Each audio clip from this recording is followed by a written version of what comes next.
दोस्तों, game of thrones की नई कहानी अगर आप लोगों को पसंद आए तो कृपया लाइक, शेयर और कमेंट करें। धन्यवाद। डोरा ने कड़वाहट से कहा। उसके लहजे से वह बता सकती थी कि उसे अभी भी इस नुकसान से दर्द हो रहा था। उसने जल्दी से विषय बदल दिया। वहां उसने इशारा करते हुए घोषणा की, वेस डोथराक, घुड़सवारों का शहर।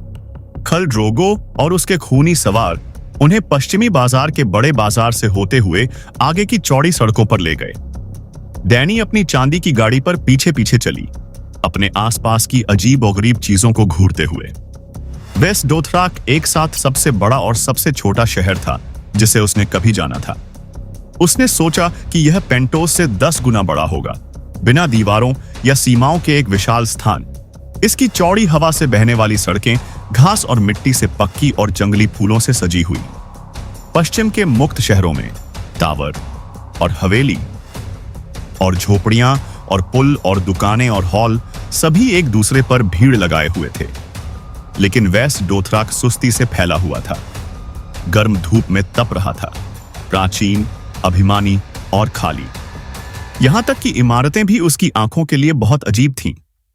उसने नक्काशीदार पत्थर के मंडप, महलों जितने बड़े बुने हुए घास के हवेली, जर्जर लकड़ी के टॉवर, संगमरमर से बने सीढ़ीदार पिरामिड, आकाश की ओर खुले लॉग हॉल देखे। दीवारों की जगह कुछ महल कांटेदार झाड़ियों से घिरे थे। उनमें से कोई भी एक जैसा नहीं है, उसने कहा। आपके भाई के पास सच्चाई का एक हिस्सा था, सरजोरा ने स्वीकार किया। डोथराकी निर्माण नहीं करते हैं। 1000 साल पहले एक घर बनाने के लिए वे धरती में एक छेद खोदते थे और इसे बुने हुए घास की छत से ढक देते थे। आप जो इमारतें देखते हैं वे गुलामों द्वारा बनाई गई थीं, जिन्हें उन्होंने लूटी गई जमीनों से यहां लाया था, और उन्होंने प्रत्येक को अपने लोगों के फैशन के अनुसार बनाया था। ज्यादातर हॉल, यहां तक कि सबसे बड़ा हॉल भी सुनसान लग रहा था। डैनी ने पूछा, यहां रहने वाले लोग कहां हैं? बाजार दौड़ते हुए बच्चों और चिल्लाते हुए पुरुषों से भरा हुआ था, लेकिन हेलो दोस्तों, ये हमारा वीडियो है। वीडियो को आप ले सकते हैं, हमें कोई समस्या नहीं है। नॉवेल ऑफ किंग चैनल को सब्सक्राइब करें, तो लाइक, शेयर और ज्यादा से ज्यादा कमेंट करना। अगले पार्ट के लिए धन्यवाद। दूसरी जगहों पर उसने सिर्फ कुछ हिजड़ों को अपने काम पर जाते हुए देखा था। केवल दोषखलीन की बुढ़ियां ही पवित्र शहर में स्थायी रूप से रहती हैं, वे और उनके दास और नौकर, सरजोरा ने उत्तर दिया। फिर भी वेस्ट डोथराक हर खालसर के हर आदमी को घर देने के लिए काफी बड़ा है, अगर सभी खाल एक साथ मां के पास लौट जाएं। बुढ़ियों ने भविष्यवाणी की है कि एक दिन ऐसा होगा, और इसलिए वेस्ट डोथराक को अपने सभी बच्चों को गले लगाने के लिए तैयार रहना चाहिए। खाल ड्रोगो ने आखिरकार पूर्वी बाजार के पास रुकने का आह्वान किया, जहां यीती और अशाई और छाया भूमि से कारवां व्यापार करने आए थे। पहाड़ों की मां ऊपर मंडरा रही थी। डैनी मुस्कुराई जब उसे मैजिस्टर इलिरियो की दासी और 200 कमरों और ठोस चांदी के दरवाजों वाले महल की बात याद आई। महल एक विशाल लकड़ी का दावत हॉल था। इसकी खुरदरी लकड़ी की दीवारें 40 फीट ऊंची थीं। इसकी छत रेशम से सिली हुई थी। एक विशाल लहराता हुआ तंबू, जिसे दुर्लभ बारिश से बचाने के लिए ऊपर उठाया जा सकता था या अंतहीन आकाश को प्रवेश देने के लिए नीचे किया जा सकता था। हॉल के चारों ओर ऊंची बाड़ों, अग्निकुंडों और सैकड़ों गोल मिट्टी के घरों से घिरे चौड़े घास के मैदान थे, जो घास से ढके छोटे पहाड़ों की तरह जमीन से उभरे हुए थे। खाल ड्रोगो के आगमन की तैयारी के लिए दासों की एक छोटी सेना आगे बढ़ गई थी। जैसे ही प्रत्येक सवार अपनी काठी से नीचे उतरता, वह अपनी अराक को खोल देता और उसे प्रतीक्षारत दास को सौंप देता, और उसके पास मौजूद कोई भी अन्य हथियार भी। यहां तक कि खाल ड्रोगो खुद भी इससे अछूते नहीं थे। सरजोरा ने समझाया था कि वेस्ट डोथराक में ब्लेड ले जाना या किसी स्वतंत्र व्यक्ति का खून बहाना मना है। यहां तक कि युद्धरत खलासर भी अपने झगड़े भूल जाते और पहाड़ों की मां के सामने आने पर एक साथ मांस और मधु साझा करते। इस जगह पर दोषखलीन की बुढ़ियों ने फैसला सुनाया था। सभी डोथराकी एक खून, एक खलासर, एक झुंड थे। कोहोल्लो डैनी के पास आया जब इरी और जिकी उसे चांदी से नीचे उतरने में मदद कर रहे थे। वह ड्रोगो के 3 ब्लड राइडर्स में सबसे बूढ़ा था। एक टेढ़ी नाक वाला गंजा आदमी, और टूटे हुए दांतों से भरा मुंह 20 साल पहले एक गदा से चकनाचूर हो गया था जब उसने युवा खालक्का को भाड़े के सैनिकों से बचाया था, असुतैदानस, जो उसे उसके पिता के दुश्मनों को बेचने की उम्मीद कर रहे थे।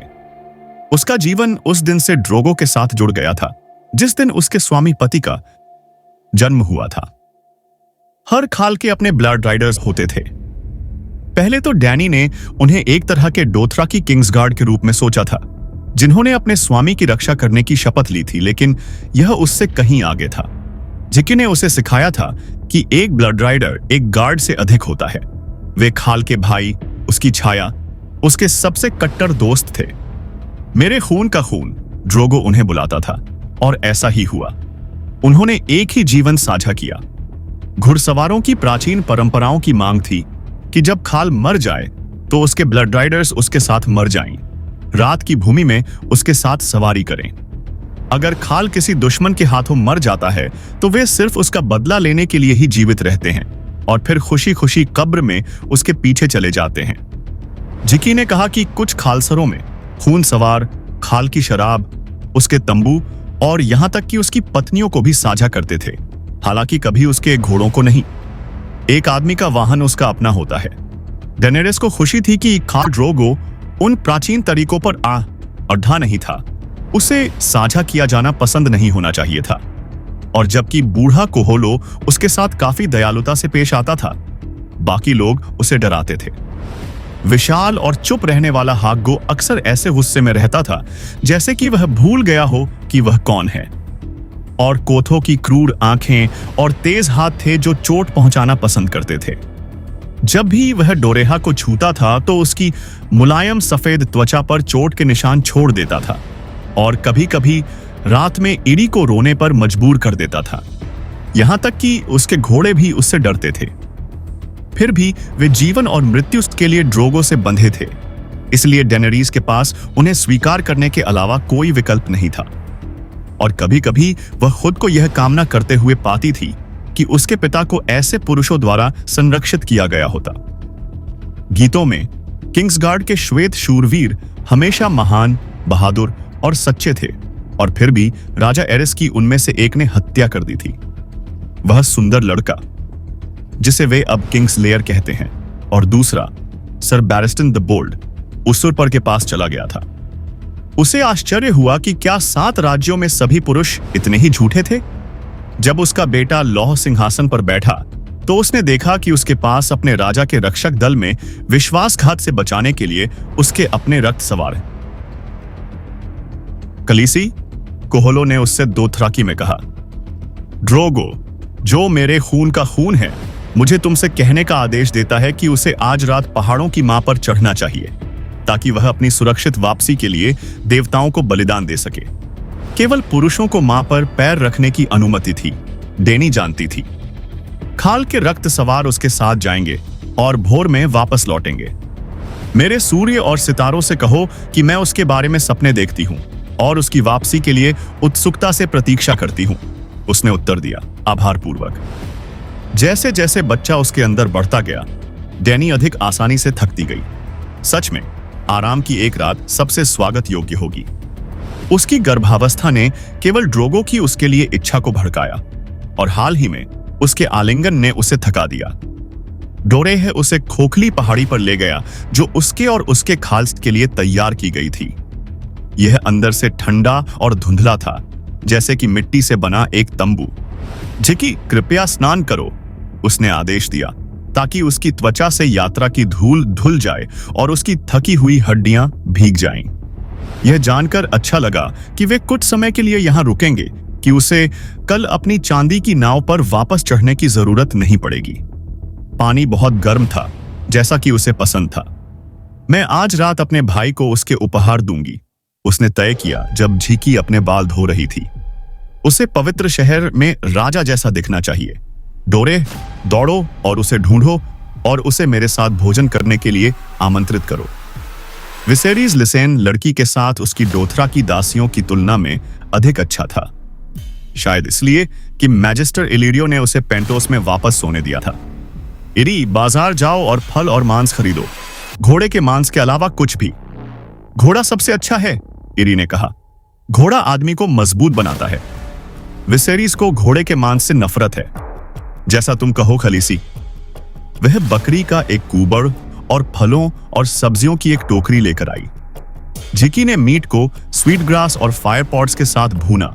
इसे पकाते समय शहद से सींचा और इसमें खरबूजे, अनार, बेर और कुछ अजीब पूर्वी फल थे जिनके बारे में डैनी को पता नहीं था। जब उसकी नौकरानियां खाना तैयार कर रही थीं, डैनी ने अपने भाई के नाप के हिसाब से कपड़े निकाले। कुरकुरे सफेद लिनन का एक अंगरखा और लेगिंग, घुटनों तक बंधी चमड़े की सैंडल, एक कांस्य पदक बेल्ट, आग उगलने वाले ड्रैगन से रंगी एक चमड़े की बनियान। उसे उम्मीद थी कि अगर वह भिखारी जैसा न दिखे तो डोथरा की उसका अधिक सम्मान करेंगे और शायद वह उसे उस दिन घास में उसे शर्मिंदा करने के लिए माफ कर देगा। आखिरकार वह अभी भी उसका राजा था और उसका भाई भी। वे दोनों ड्रैगन के खून के थे। वह उसके आखिरी उपहारों को सजा रही थी। एक सैंड सिल्क लबादा, घास की तरह हरा, एक हल्के भूरे रंग की सीमा के साथ जो उसके बालों में चांदी को उभार देगी। जब विसेरीज डोरेह को हाथ से घसीटते हुए आया, उसकी आंख लाल थी जहां उसने उसे मारा था। तुम्हारी हिम्मत कैसे हुई इस वेश्या को मुझे आदेश देने के लिए भेजने की? उसने कहा। उसने दासी को जोर से कालीन पर धकेल दिया। गुस्से ने डैनी को पूरी तरह से आश्चर्यचकित कर दिया। मैं केवल यही चाहती थी। डोरे, तुमने क्या कहा? खलीसी, माफ करो, मुझे माफ करो। मैं आपके कहे अनुसार उसके पास गया और उससे कहा कि आपने उसे रात के खाने में शामिल होने का आदेश दिया है। कोई भी ड्रैगन को आदेश नहीं देता, विसेरीज गुर्राया। मैं तुम्हारा राजा हूं। मुझे तुम्हें उसका सिर वापस भेज देना चाहिए था। लाइसेन लड़की कांप उठी, लेकिन डैनी ने उसे छूकर शांत किया। डरो मत, वह तुम्हें चोट नहीं पहुंचाएगा। प्यारे भाई, कृपया उसे माफ कर दो। लड़की ने खुद गलत कहा।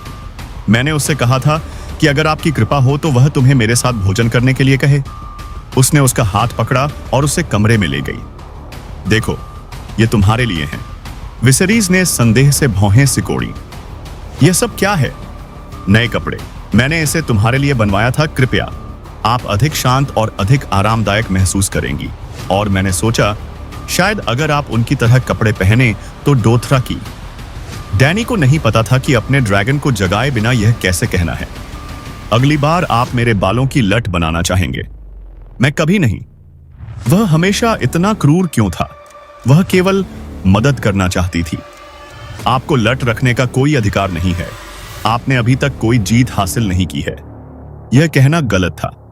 उसकी बकाइन आंखों से रोष चमक रहा था।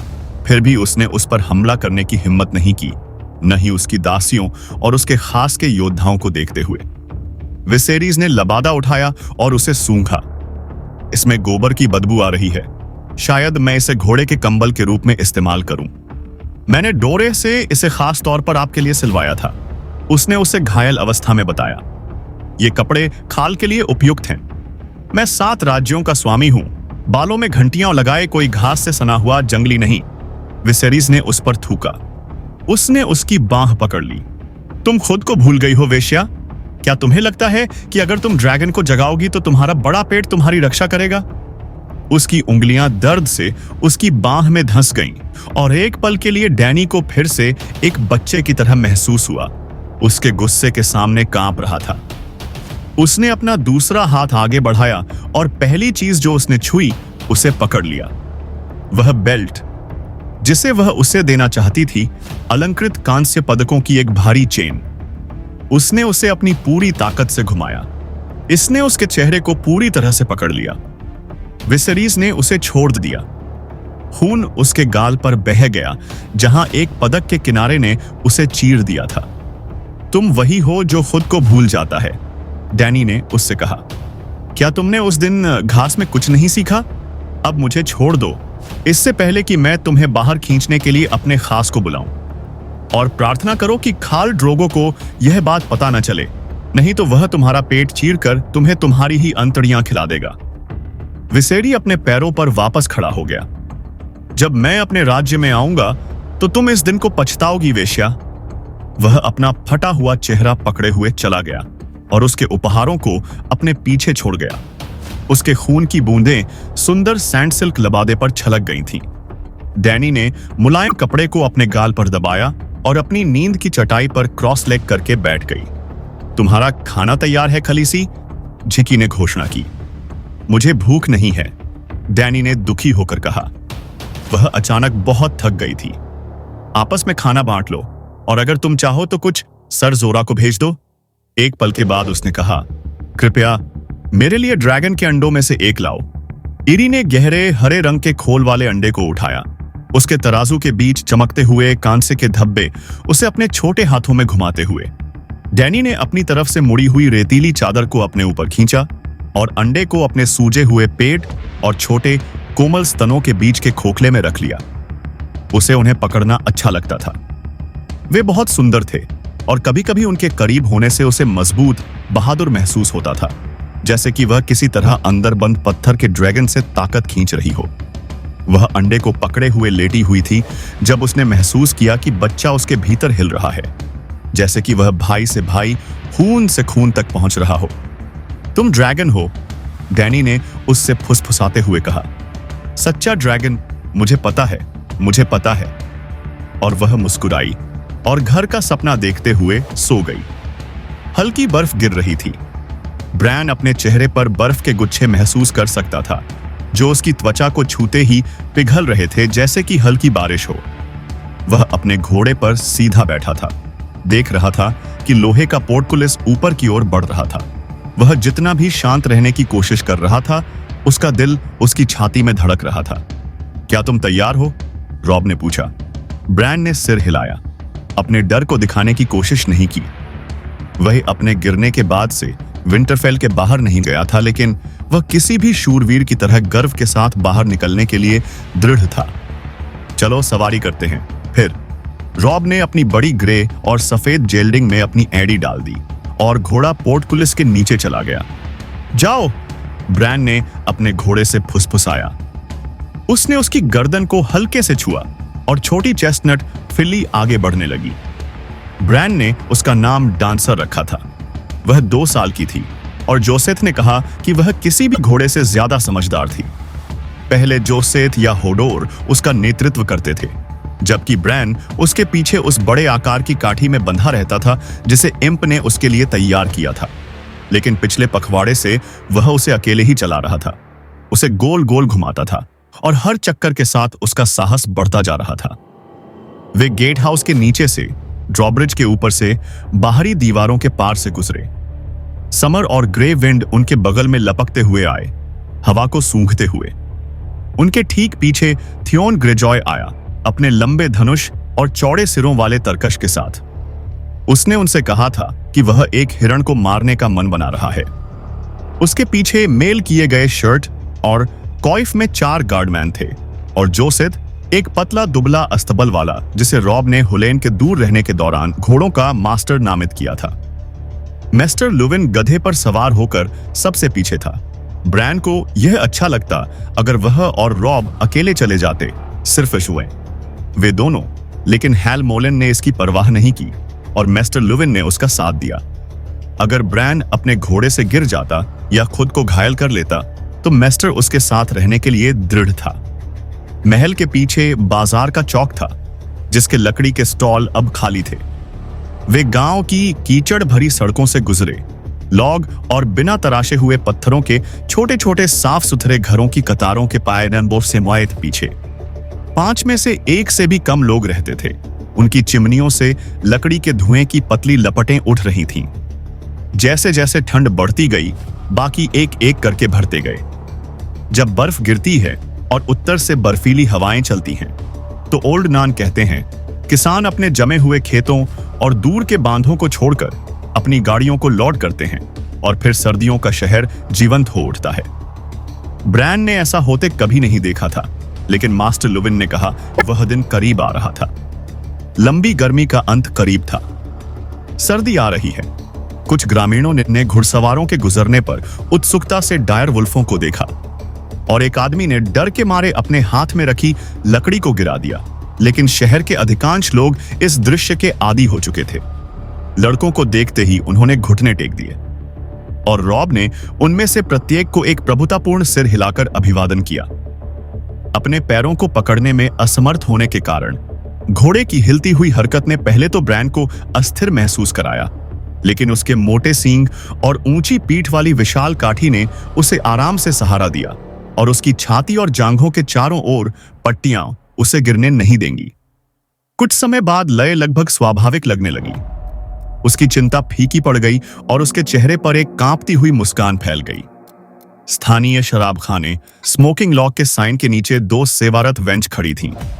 जब थियोनन ग्रिजॉय ने उन्हें बुलाया तो छोटी लड़की लाल हो गई और उसने अपना चेहरा ढक लिया। थियोनन ने अपने घोड़े को रॉब के पास जाने के लिए उकसाया। प्यारी कायरा, उसने हंसते हुए कहा। वह बिस्तर में नेवले की तरह छटपटाती है, लेकिन सड़क पर उससे एक शब्द कहो और वह नौकरानी की तरह गुलाबी हो जाती है। क्या मैंने तुम्हें कभी उस रात के बारे में बताया जब वह और बेसा, जहां मेरा भाई सुन सके थियोनन? रॉब ने ब्रान की ओर एक नजर डालकर उसे चेतावनी दी। ब्रान ने दूसरी ओर देखा और ऐसा दिखावा किया कि उसने नहीं सुना, लेकिन वह ग्रेजॉय की आंखों को अपने ऊपर महसूस कर सकता था। इसमें कोई शक नहीं कि वह मुस्कुरा रहा था। रॉब करीब आ गया। तुम ठीक हो ब्रैन? मैं और तेज चलना चाहता हूं, ब्रैन ने जवाब दिया। रॉब मुस्कुराया। जैसा तुम चाहो। उसने अपने घोड़े को तेज रफ्तार से दौड़ाया। भेड़िए उसके पीछे दौड़े। ब्रैन ने तेजी से लगाम खींची और डांसर ने अपनी गति बढ़ा दी। उसने थियोन ग्रिजॉय की आवाज सुनी और उसके पीछे दूसरे घोड़ों की टापें। ब्रान का लबादा हवा में लहराता हुआ बाहर निकल आया और बर्फ उसके चेहरे पर गिरती हुई प्रतीत हुई। रॉब काफी आगे था। समय समय पर अपने कंधे पर नजर डालकर यह सुनिश्चित करता था कि ब्रान और दूसरे उसका पीछा कर रहे हैं। उसने फिर से लगाम कसी। रेशम की तरह चिकनी डांसर सरपट दौड़ने लगा। दूरी कम होती जा रही थी। जब तक वह रॉब को विंटर टाउन से 2 मील दूर वुल्फ्सवुड के किनारे पर पकड़ता, तब तक वे दूसरों को काफी पीछे छोड़ चुके थे। मैं सवारी कर सकता हूं, ब्रान ने मुस्कुराते हुए चिल्लाया। यह लगभग उड़ने जैसा ही अच्छा लगा। मैं तुम्हारे साथ रेस करना चाहता हूं, लेकिन मुझे डर है कि तुम जीत जाओगे। रॉब का लहजा हल्का और मजाकिया था, फिर भी ब्रान बता सकता था कि मुस्कान के पीछे उसके भाई को कुछ परेशान कर रहा था। मैं रेस नहीं करना चाहता। ब्रान ने डायर वुल्फ्स की तलाश में इधर उधर देखा। दोनों जंगल में गायब हो गए थे। क्या तुमने कल रात समर को चिल्लाते हुए सुना? ग्रे विंड भी बेचैन थी, रॉब ने कहा। उसके भूरे बाल झबरा और अस्त व्यस्त हो गए थे और एक लाल रंग की दाढ़ी उसके जबड़े को ढक रही थी, जिससे वह अपने 15 साल से ज्यादा उम्र का लग रहा था। कभी कभी मुझे लगता है कि वे चीजों को जानते हैं, चीजों को समझते हैं, रॉब ने आह भरी। मुझे नहीं पता कि तुम्हें कितना बताना है ब्रैन, काश तुम बड़े होते। मैं अब 8 साल का हूं, ब्रैन ने कहा। 8-15 से इतना छोटा नहीं है और मैं तुम्हारे बाद विंटरफेल का वारिस हूं। तो तुम हो? रॉब उदास लग रहा था और थोड़ा डरा हुआ भी। ब्रैन, मुझे तुम्हें कुछ बताना है। कल रात एक पक्षी था किंग्स लैंडिंग से। मास्टर लुविन ने मुझे जगाया। ब्रैन को अचानक डर लगा। काले पंख, काले शब्द ओल्ड नान हमेशा कहा करते थे और हाल ही में संदेशवाहक कौवे कहावत की सच्चाई साबित कर रहे थे। जब रॉब ने नाइट वॉच के लॉर्ड कमांडर को लिखा तो जो पक्षी वापस आया उसने खबर दी कि अंकल बेंजेन अभी भी लापता हैं। फिर आयरी से मां से एक संदेश आया था, लेकिन वह भी अच्छी खबर नहीं थी। उसने यह नहीं बताया कि वह कब वापस लौटेगी, केवल इतना बताया कि उसने इम्प को बंदी बना लिया है। ब्रैन को छोटा आदमी पसंद था, फिर भी लैनिस्टर नाम सुनकर उसकी रीढ़ में ठंडी उंगलियां रेंगने लगी। लैनिस्टर के बारे में कुछ ऐसा था जिसे उसे याद रखना चाहिए था, लेकिन जब उसने सोचने की कोशिश की कि क्या है, तो उसे चक्कर आने लगा और उसका पेट पत्थर की तरह सख्त हो गया। रॉब ने उस दिन का अधिकांश समय मिस्टर लुविन, थियोन ग्रिजॉय और हॉलिस मोलेन के साथ बंद दरवाजों के पीछे बिताया। उसके बाद सवारों को तेज घोड़ों पर भेजा गया जो रॉब के आदेशों को पूरे उत्तर में ले गए। ब्रैन ने मोट कैलन के बारे में बात सुनी, वह प्राचीन गढ़ जिसे फर्स्ट मैन ने नेक के शीर्ष पर बनाया था। किसी ने उसे कभी नहीं बताया कि क्या हो रहा था, फिर भी वह जानता था कि यह अच्छा नहीं था। और अब एक और कौवा, एक और संदेश। ब्रैन उम्मीद से चिपका रहा। क्या पक्षी मां से था? क्या वह घर आ रही है। यह संदेश किंग्स लैंडिंग में एलन से था। जॉरी कैसल मर चुका है और वायल और हेवर्ड भी किंग्सलेयर द्वारा हत्या कर दी गई। रॉब ने अपना चेहरा बर्फ की ओर उठाया और उसके गालों पर बर्फ के टुकड़े पिघल गए। भगवान उन्हें शांति दे। ब्रैन को समझ में नहीं आया कि क्या कहे। उसे लगा जैसे उसे मुक्का मारा गया हो। जॉरी ब्रैन के जन्म से पहले से ही विंटरफेल में घरेलू गार्ड का कप्तान था। उन्होंने जॉरी को मार डाला। उसे वह सारी बार याद आ गई जब जॉरी ने छतों पर उसका पीछा किया था। वह उसे मेल और प्लेट में यार्ड में टहलते हुए या ग्रेट हॉल में बेंच पर अपनी आदत के अनुसार बैठे हुए खाते समय मजाक करते हुए देख सकता था। कोई जॉरी को क्यों मारेगा? रॉब ने अपना सिर हिलाया। उसकी आंखों में दर्द साफ झलक रहा था। मुझे नहीं पता। और ब्रैन, यह सबसे बुरी बात नहीं है। पिता लड़ाई में गिरते घोड़े के नीचे फंस गए थे। एलन का कहना है कि उनका पैर टूट गया था और मास्टर पाइसेले ने उन्हें खसखस का दूध दिया है, लेकिन उन्हें यकीन नहीं है कि कब, जब वह घोड़ों की टापों की आवाज़ ने उसे सड़क पर नीचे देखने पर मजबूर कर दिया, जहां थियोन और अन्य लोग आ रहे थे। जब वह जागेगा, रॉब ने समाप्त किया। उसने फिर अपनी तलवार के मूठ पर अपना हाथ रखा और रॉब दी लॉर्ड की गंभीर आवाज में बोला, ब्रैन, मैं तुमसे वादा करता हूं, चाहे कुछ भी हो जाए, मैं इसे भूलने नहीं दूंगा। उसके लहजे में कुछ ऐसा था जिसने ब्रान को और भी भयभीत कर दिया। तुम क्या करोगे? उसने पूछा जब थियोन ग्रेजॉय उनके सुवामा से बगल में लगाम लगा रहा था। थियोन को लगता है कि मुझे बैनर बुलाना चाहिए, रॉब ने कहा। खून के बदले खून। एक बार के लिए ग्रेजॉय मुस्कुराया नहीं। उसके दुबले काले चेहरे पर भूख की झलक थी और काले बाल उसकी आंखों के सामने गिर गए थे। केवल भगवान ही बैनर बुला सकते हैं, ब्रान ने कहा, क्योंकि उनके चारों ओर बर्फ गिर रही थी। यदि आपके पिता मर जाते हैं, थियोन ने कहा, रॉब विंटरफेल का भगवान होगा। वह नहीं मरेगा, ब्रान उस पर चिल्लाया। रॉब ने उसका हाथ पकड़ लिया। वह नहीं मरेगा, पिता नहीं। उसने शांति से कहा, काश मां वापस आ जाती। उसने दुखी होकर कहा। उसने मास्टर लुविन की तलाश में इधर उधर देखा। उसका गधा दूर से दिखाई दे रहा था, जो एक पहाड़ी पर टहल रहा था। क्या मास्टर लुविन बैनर भी बुलाने के लिए कहते हैं? मास्टर एक बूढ़ी औरत की तरह डरपोक है, थियोन ने कहा। पिता हमेशा उनकी सलाह सुनते थे, ब्रैन ने अपने भाई को याद दिलाया। मां भी? मैं उनकी बात सुनता हूं, रॉब ने जोर देकर कहा। मैं सबकी बात सुनता हूं। सवारी पर ब्रैन को जो खुशी महसूस हुई थी, वह गायब हो गई थी। उसके चेहरे पर बर्फ के टुकड़ों की तरह पिघल गई थी। कुछ समय पहले रॉब के बैनर बुलाने और युद्ध के लिए रवाना होने के विचार ने उसे उत्साह से भर दिया होगा, लेकिन अब उसे केवल डर महसूस हुआ। क्या हम अब वापस जा सकते हैं? उसने पूछा। मुझे ठंड लग रही है। रॉब ने चारों ओर नजर डाली। हमें भेड़ियों को खोजने की जरूरत है। क्या तुम थोड़ी देर और जा सकते हो? मैं जितना हो सके उतना जा सकता हूं। मास्टर लुविन ने उसे चेतावनी दी थी कि वह काठी के घावों के डर से अपनी यात्रा को छोटा रखे, लेकिन ब्रैन अपने भाई के सामने अपनी कमजोरी स्वीकार नहीं करेगा। वह इस बात से परेशान था कि हर कोई हमेशा उसके बारे में परेशान रहता था और पूछता था कि वह कैसा है। तो चलो शिकारियों का शिकार करते हैं, रॉब ने कहा। साथ साथ उन्होंने अपने घोड़ों को किंग्स रोड से दूर कर दिया और वुल्फ्सवुड में चले गए। थियोन पीछे हट गया और उनके पीछे पीछे चला, गार्डमैन के साथ बात करता और मजाक करता रहा। पेड़ों के नीचे यह अच्छा था। ब्रैन ने डांसर को चलने के लिए मजबूर किया, लगाम को हल्के से पकड़े हुए और चलते समय अपने चारों ओर देखता हुआ। वह इस जंगल को जानता था, लेकिन वह इतने लंबे समय से विंटरफेल तक ही सीमित था कि उसे लगा जैसे वह इसे पहली बार देख रहा हो। उसकी नाक में गंध भर गई।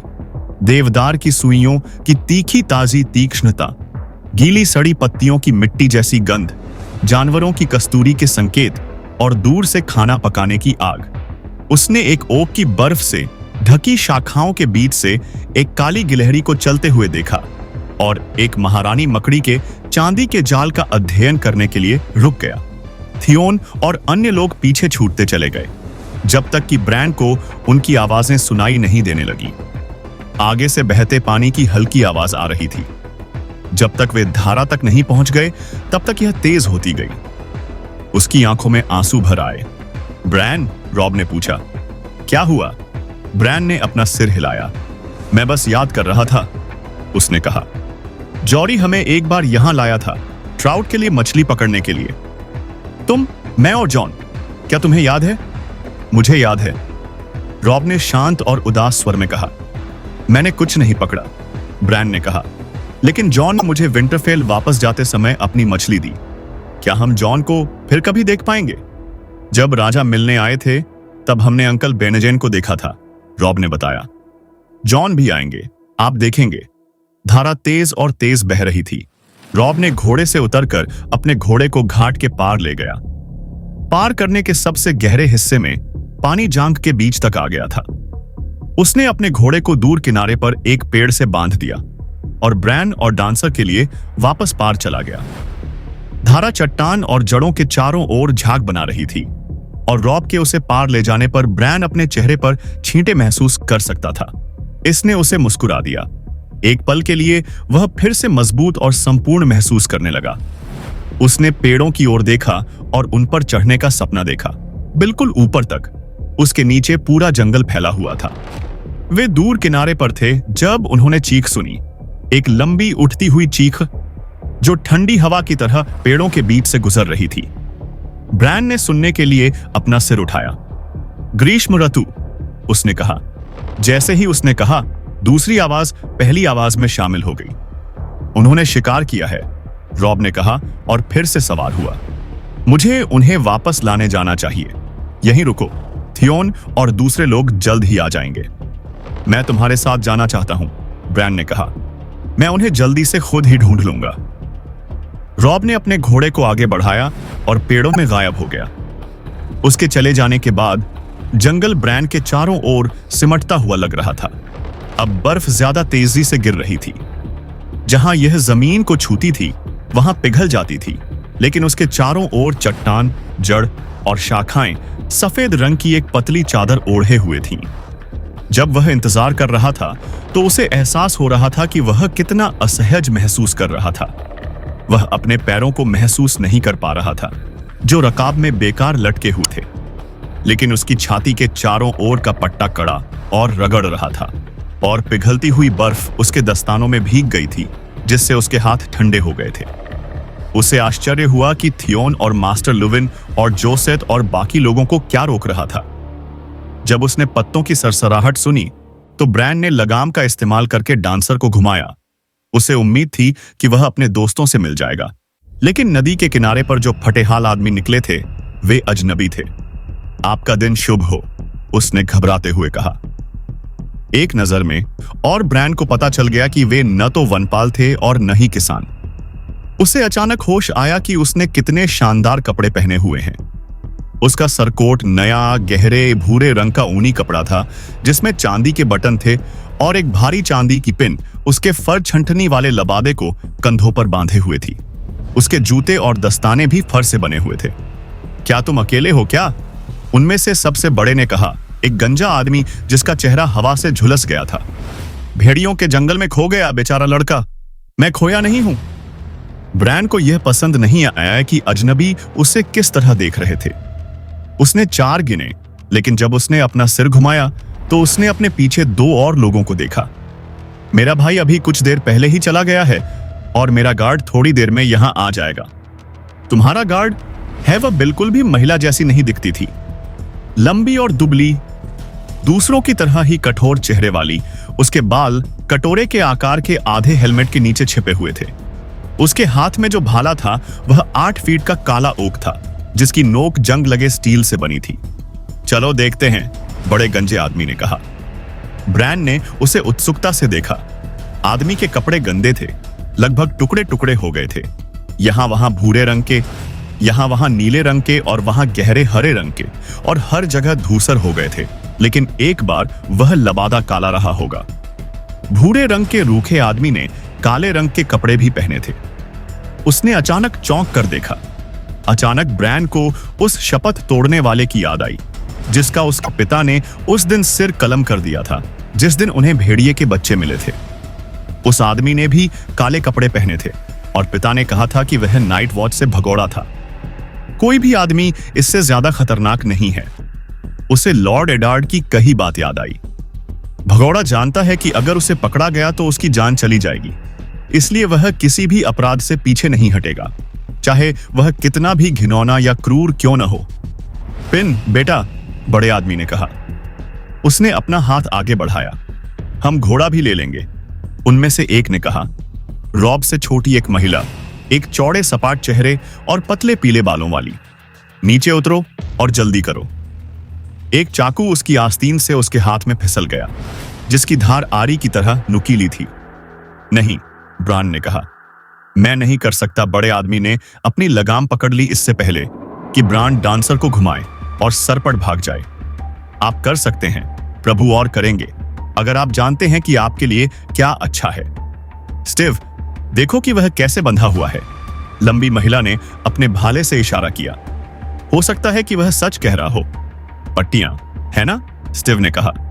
उसने अपनी बेल्ट के म्यान से खंजर निकाला। पट्टियों से निपटने के तरीके हैं। आप किसी तरह के अपंग हैं? छोटी महिला ने पूछा। ब्राउन भड़क गया। मैं विंटरफेल का ब्रैंडन स्टार्क हूं और बेहतर होगा कि तुम मेरा घोड़ा छोड़ दो, नहीं तो मैं तुम सबको मरता हुआ देखूंगा। भूरे रंग के दाढ़ी वाले चेहरे वाला दुबला पतला आदमी हीरे से हंसा।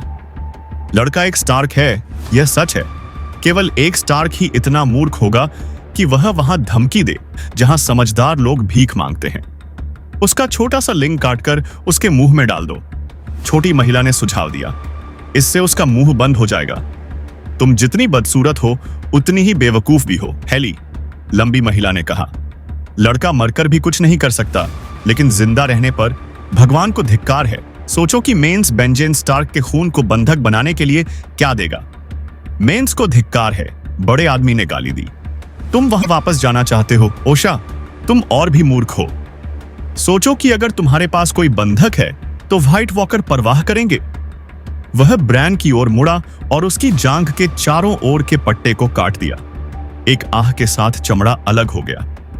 वार तेज और लापरवाही से किया गया था, जो गहरी चोट पहुंचा रहा था। नीचे देखते हुए ब्रैन ने अपनी लेगिंग के ऊन के अलग होने के स्थान पर पीला मांस देखा। फिर खून बहने लगा। उसने लाल दाग को फैलते हुए देखा, हल्का हल्का महसूस करते हुए, उत्सुकता से अलग। कोई दर्द नहीं था, यहां तक कि किसी तरह की भावना भी नहीं थी। बड़ा आदमी आश्चर्य में बड़बड़ाया। अब अपना स्टील नीचे रखो और मैं वादा करता हूं कि तुम एक त्वरित और दर्द रहित मौत पाओगे, रॉब ने पुकारा। ब्रैन ने हताश आशा में ऊपर देखा और वह वहां था।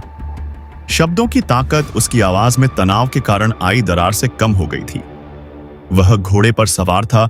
उसकी पीठ पर एक एल्क का खूनी शव लटका हुआ था। उसकी तलवार दस्ताने वाले हाथ में थी। भाई, भूरे रंग के रूखे चेहरे वाले आदमी ने कहा। वह एक भयंकर आदमी है, वह है। छोटी महिला ने मजाक उड़ाया। उन्होंने उसे हेली कहकर पुकारा। तुम्हारा मतलब है कि हमसे लड़ना है बेटा? मूर्ख मत बनो बेटा, तुम 6 के खिलाफ 1 हो। लंबी महिला, ओशा ने अपना भाला तान दिया। घोड़े से उतरो और तलवार नीचे फेंक दो। हम तुम्हें सवारी और हिरन के मांस के लिए धन्यवाद देंगे और तुम और तुम्हारा भाई अपने रास्ते पर जा सकते हो। रॉब ने सीटी बजाई। उन्होंने गीली पत्तियों पर नरम पैरों की हल्की आवाज सुनी। झाड़ियां अलग हो गईं, नीचे लटकी हुई शाखाएं अपनी बर्फ जमा कर रही थीं और ग्रे विंड और समर हरियाली से बाहर निकल आए। समर ने हवा को सूंघा और गुर्राया। भेड़िए, हेली ने हाँफते हुए कहा।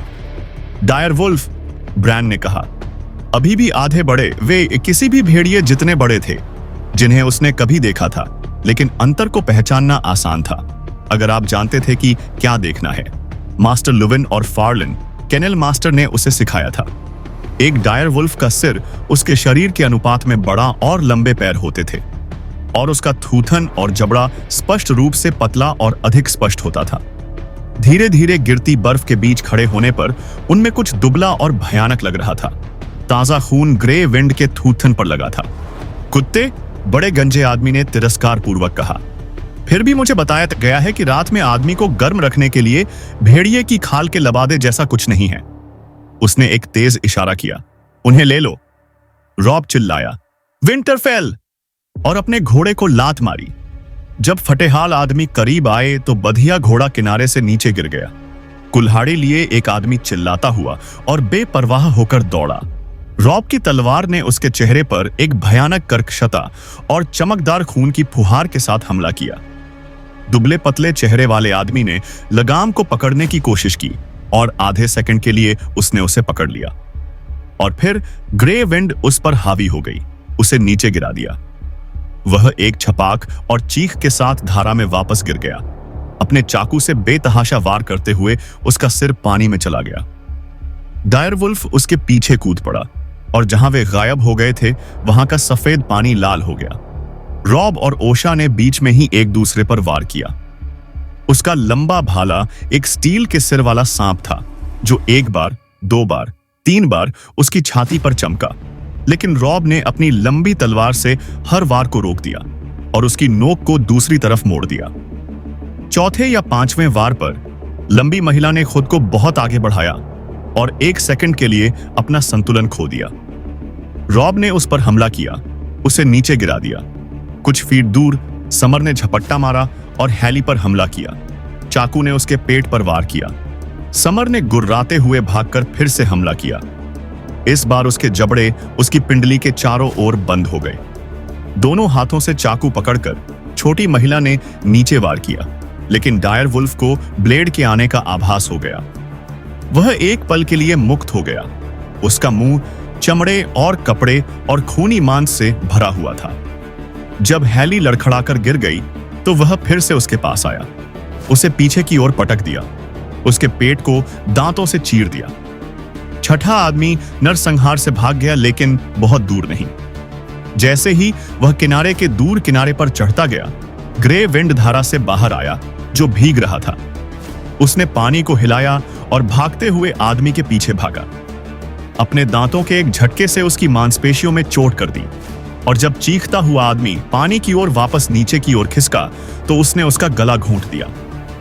और फिर वहां कोई नहीं बचा सिवाय उस बड़े आदमी स्टिव के। उसने ब्रैन की छाती के पट्टे पर वार किया, उसकी बांह पकड़ी और झटका दिया। अचानक ब्रैन गिर पड़ा। वह जमीन पर गिर पड़ा। उसके पैर उसके नीचे उलझे हुए थे। उसका एक पैर धारा में था। वह पानी की ठंडक महसूस नहीं कर सकता था, लेकिन जब स्टिव ने अपना खंजर उसके गले पर दबाया तो उसने स्टील को महसूस किया। पीछे हट जाओ, आदमी ने चेतावनी दी, नहीं तो मैं लड़के की सांस की नली खोल दूंगा, मैं कसम खाता हूं। रॉब ने अपने घोड़े की लगाम कसी, जोर से सांस लेते हुए। उसकी आंखों से क्रोध गायब हो गया और उसकी तलवार वाली भुजा गिर गई। उस पल ब्रैन ने सब कुछ देख लिया। समर हैली पर हमला कर रही थी, उसके पेट से चमकते नीले सांप निकाल रही थी। उसकी आंखें चौड़ी और घूर रही थीं। ब्रान को नहीं पता था कि वह जीवित है या मर चुकी है। भूरे रंग का रूखा आदमी और कुल्हाड़ी वाला व्यक्ति बिना हिले डुले लेटे थे, लेकिन ओशा अपने घुटनों पर थी, अपने गिरे हुए भाले की ओर रेंग रही थी। ग्रे विंड भीगते हुए उसकी ओर बढ़ी। उसे बुलाओ, बड़ा आदमी चिल्लाया, उन दोनों को बुलाओ या अपंग लड़का अभी मर जाएगा। ग्रे विंड, समर, मेरे पास आओ, रॉब ने कहा। डायरवुल्फ रुक गए, अपने सिर घुमाए। ग्रे विंड रॉब के पास वापस लौटी। समर वहीं रुका रहा जहां वह था। उसकी नजर ब्रान और उसके बगल में खड़े आदमी पर थी। वह गुर्राया। उसका थूथन गीला और लाल था,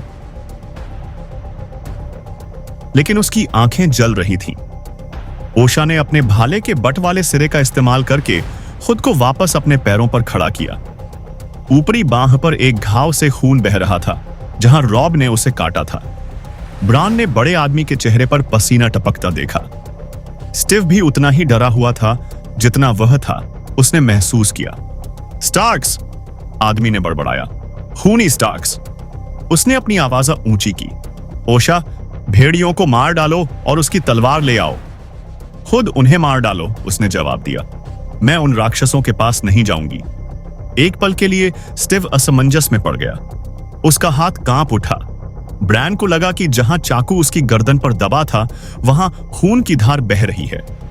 उस आदमी की बदबू उसकी नाक में भर गई। उसे डर की बू आ रही थी। तुम, उसने रॉब को पुकारा। तुम्हारा कोई नाम है? मैं रॉब स्टार्क हूं, विंटरफेल का वारिस। ये तुम्हारा भाई है? हाँ। तुम उसे जिंदा चाहते हो? तुम वही करो जो मैं कहता हूं। घोड़े से उतर जाओ। रॉब एक पल के लिए हिचकिचाया, फिर धीरे धीरे और जानबूझकर वह घोड़े से उतरा और हाथ में तलवार लेकर खड़ा हो गया। अब भेड़ियों को मार डालो। रॉब हिला नहीं। तुम करो। भेड़ियों को या लड़के को? नहीं, ब्रैन चिल्लाया। यदि रॉब ने उनके कहे अनुसार किया तो स्टीव उन दोनों को वैसे भी मार देगा। एक बार डायरवुल्फ मर गए। गंजे आदमी ने अपने खाली हाथ से उसके बाल पकड़ लिए और उसे क्रूरता से मरोड़ दिया, जब तक कि ब्रैन दर्द से नहीं चिल्लाया। तुमने अपना मुंह बंद किया, अपंग।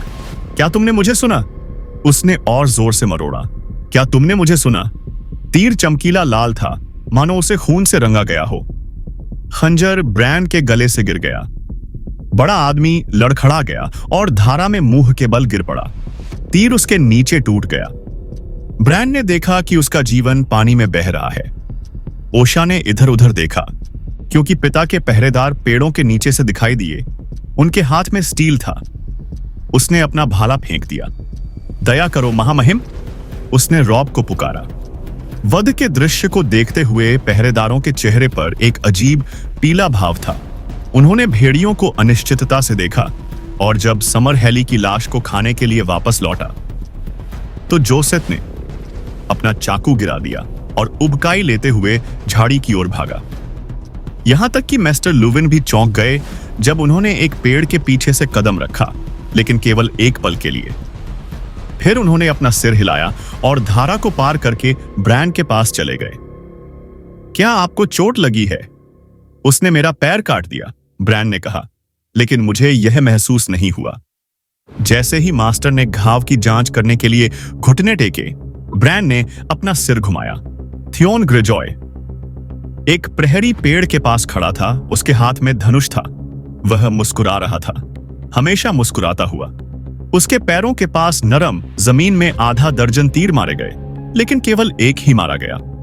एक मरा हुआ दुश्मन एक खूबसूरत चीज है, उसने घोषणा की। जॉन हमेशा कहता था कि तुम एक गधे हो, ग्रेजॉय, रॉब ने जोर से कहा। मुझे तुम्हें यार्ड में जंजीर से बांध देना चाहिए और ब्रैन को तुम पर कुछ अभ्यास शॉट लगाने देना चाहिए। तुम्हें अपने भाई की जान बचाने के लिए मुझे धन्यवाद देना चाहिए। क्या होगा अगर तुम गोली चूक गए होते? रॉब ने कहा। क्या होगा अगर तुम उसे केवल घायल कर देते? क्या होगा अगर तुम उसके हाथ को उछाल देते या फिर इसके बजाय ब्रैन को मार देते?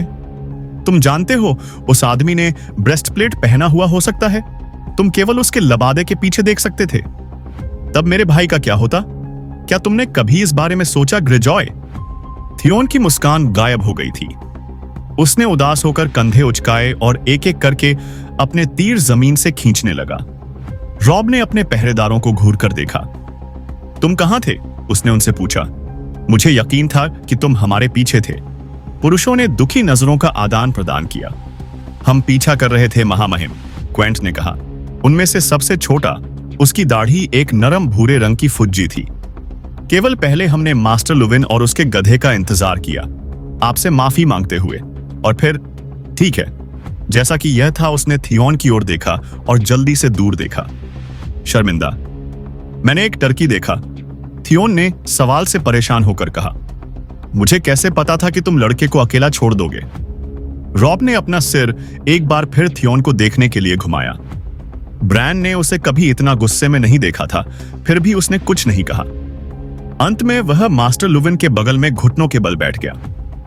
मेरे भाई को कितनी बुरी तरह से चोट लगी है? सिर्फ एक खरोंच से ज्यादा नहीं, मास्टर ने कहा। उसने घाव को साफ करने के लिए धारा में एक कपड़ा गीला किया। उनमें से दो ने काले कपड़े पहने हैं, उसने काम करते हुए रॉब से कहा। रॉब ने स्टीव को धारा में फैला हुआ देखा। उसकी फटी हुई काली चादर तेजी से बहते पानी के साथ हिल रही थी। नाइट वॉच से भागे हुए लोग, उसने गंभीर रूप से कहा। वे जरूर मूर्ख रहे होंगे जो विंटरफेल के इतने करीब आ गए। मूर्खता और हताशा को अक्सर अलग करना मुश्किल होता है, मास्टर लुविन ने कहा। क्या हम उन्हें दफना दें, महाशय? वागसदी क्वेंट ने पूछा। वे हमें दफनाते नहीं, रॉब ने कहा। उनके सिर काट दो, हम उन्हें वापस दीवार पर भेज देंगे। बाकी को सड़े हुए कौओं के लिए छोड़ दो। और यह क्वेंट ने ओशा की ओर अंगूठा हिलाया। रॉब उसके पास गया।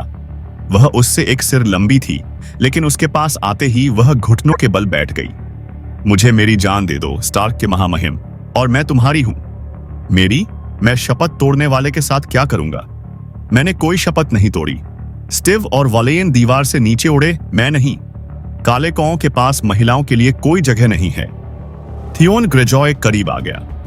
उसे भेड़ियों को दे दो, उसने रॉब से आग्रह किया। महिला की नजर हैली के बचे हुए हिस्से पर गई और उतनी ही तेजी से दूर चली गई। वह कांप उठी, यहां तक कि पहरेदार भी बेचैन दिखे।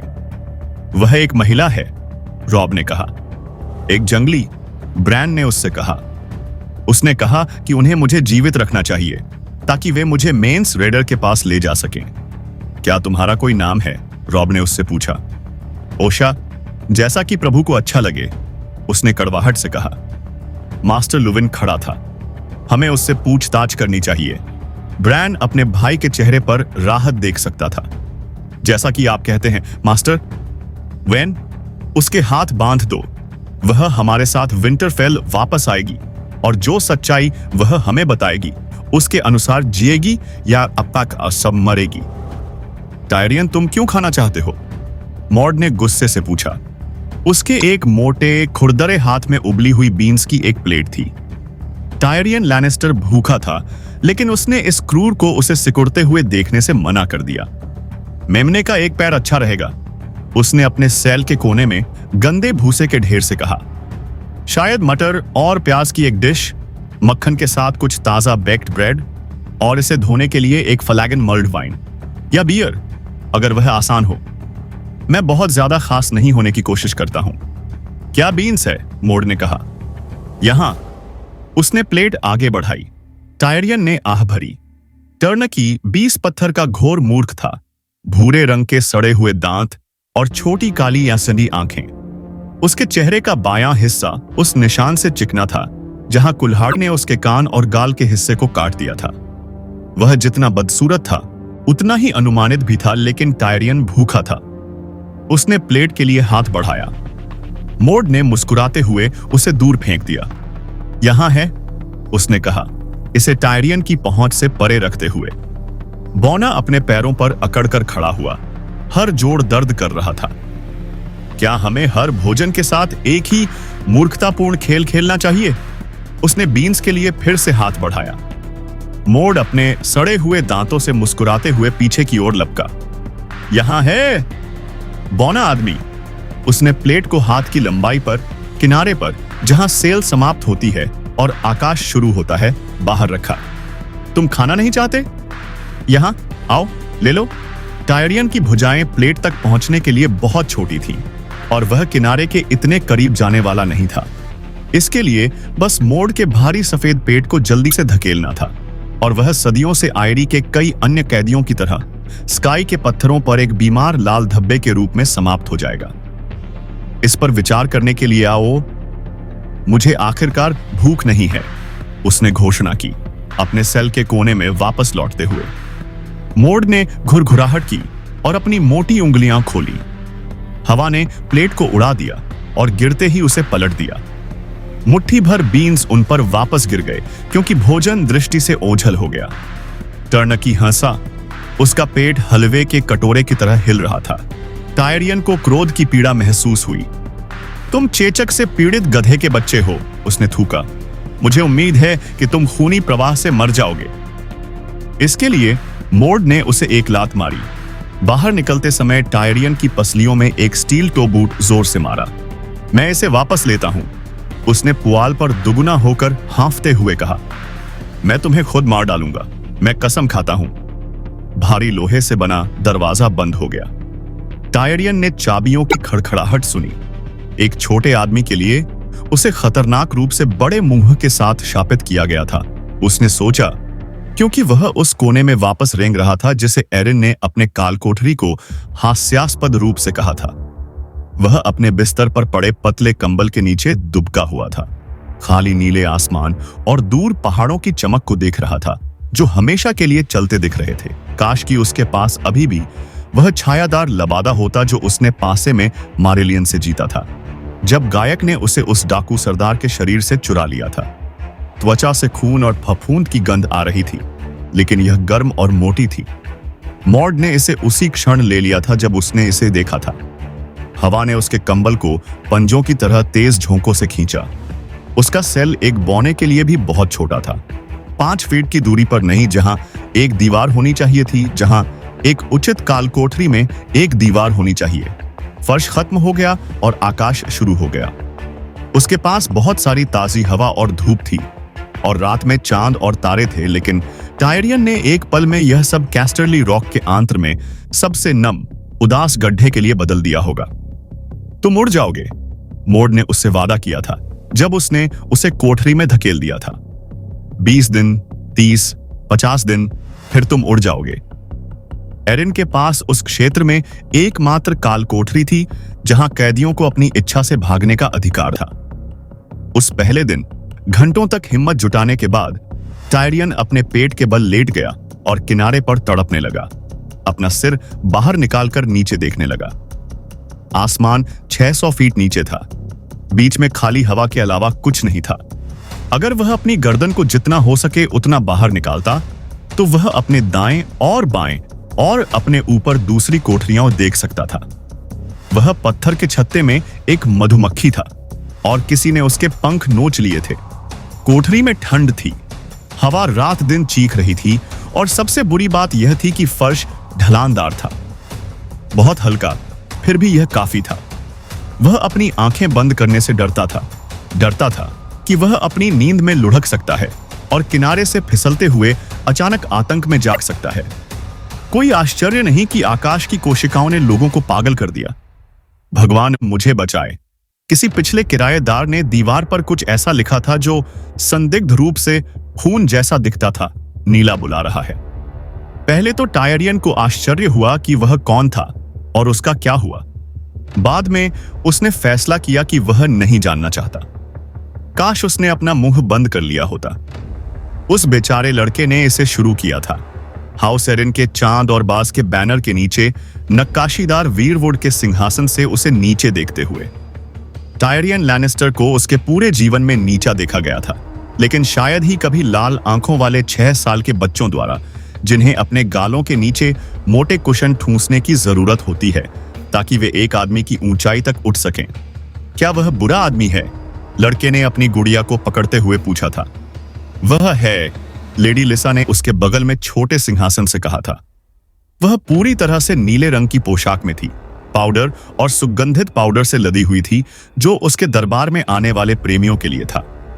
वह बहुत छोटा है, आयरी के भगवान ने खिलखिलाते हुए कहा। यह असीय हाउस लैनिस्टर का टायरियन द इम्प है, जिसने आपके पिता की हत्या की थी। उसने अपनी आवाज़ें इतनी ऊंची की कि वह आयरी के हाई हॉल की लंबाई तक पहुंच गई, दूधिया सफेद दीवारों और पतले खंभों से टकराते हुए, ताकि हर आदमी इसे सुन सके। उसने राजा के हाथ को मार डाला। ओह, क्या मैंने उसे भी मार दिया? टायरियन ने मूर्ख की तरह कहा था। वह अपना मुंह बंद रखने और अपना सिर झुकाए रखने का बहुत अच्छा समय होता। वह अब यह देख सकता था। 7 नरक उसने तब यह देखा था। एरिन्स का हाई हॉल लंबा और कठोर था, जिसकी नीली नसों वाले सफेद संगमरमर की दीवारों पर एक सख्त ठंडक थी, लेकिन उसके आसपास के चेहरे कहीं ज्यादा ठंडे थे। कैस्टरली रॉक की शक्ति बहुत दूर थी और एरिन की घाटी में लैनिस्टर्स के कोई दोस्त नहीं थे। समर्पण और चुप्पी ही उसके लिए सबसे अच्छा बचाव होता, लेकिन टायरियन का मूड समझ से परे था। शर्म की बात है कि वह आयरी तक दिन भर की चढ़ाई के आखिरी चरण में लड़खड़ा गया था। उसके छोटे पैर उसे और ऊपर नहीं ले जा पा रहे थे। ब्रॉन ने उसे बाकी रास्ता उठाकर ले गया था और अपमान ने उसके गुस्से की आग में घी डाला। ऐसा लगता है कि मैं एक व्यस्त छोटा सा आदमी था, उसने कड़वे व्यंग्य के साथ कहा।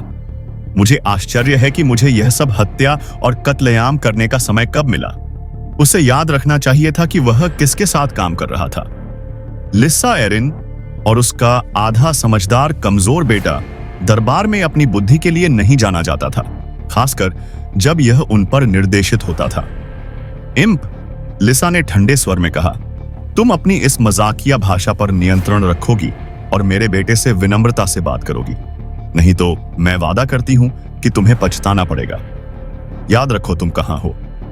यह आयरी है और ये घाटी के शूरवीर हैं जिन्हें तुम अपने आसपास देख रहे हो। सच्चे लोग जो जॉन एरिन से बहुत प्यार करते थे। उनमें से हर कोई मेरे लिए मर सकता है। लेडी एरिन, अगर मुझे कोई नुकसान पहुंचता है तो मेरा भाई जैमी यह देखकर खुश होगा कि उन्हें कोई नुकसान पहुंचता है। जैसे ही उसने ये शब्द बोले, टायरियन जानता था कि वे मूर्खता कर रहे थे। क्या आप उड़ सकते हैं, लैनिस्टर के मेरे स्वामी? लेडी लिसा ने पूछा। क्या बौने के पंख होते हैं? यदि नहीं, तो आपके लिए यह समझदारी होगी कि आप दिमाग में आने वाली अगली धमकी को निगल लें। मैंने कोई धमकी नहीं दी, टायरियन ने कहा। वह एक वादा था। लिटिल लॉर्ड रॉबर्ट उस पर अपने पैरों पर उछल पड़ा, इतना परेशान कि उसने अपनी गुड़िया गिरा दी। तुम हमें चोट नहीं पहुंचा सकते, वह चिल्लाया। कोई भी हमें यहां चोट नहीं पहुंचा सकता। उससे कहो मां, उसे बताओ कि वह हमें यहां चोट नहीं पहुंचा सकता। लड़का हिलने लगा। आयरी अभेद्य है, लिसा एरिन ने शांति से घोषणा की। उसने अपने बेटे को अपने पास खींचा, उसे अपनी मोटी सफेद बाहों के घेरे में सुरक्षित पकड़ लिया। यहां तक पहुंचने के लिए क्या क्या करना पड़ा, यह देखने के बाद टायरियन अच्छी तरह से कल्पना कर सकता था कि कवच में अपना रास्ता बनाने की कोशिश कर रहे एक शूरवीर के लिए यह कैसा होगा, जबकि ऊपर से पत्थर और तीर बरस रहे थे और दुश्मन हर कदम पर उसका मुकाबला कर रहे थे। दुस्वप्न इसका वर्णन करने के लिए पर्याप्त नहीं था। आश्चर्य की बात नहीं है कि आयरी पर कभी कब्जा नहीं किया गया था। फिर भी टायरियन खुद को चुप कराने में असमर्थ था। अभेद्य नहीं, उसने कहा, केवल असुविधाजनक। युवा रॉबर्ट ने नीचे की ओर इशारा किया, उसका हाथ कांप रहा था।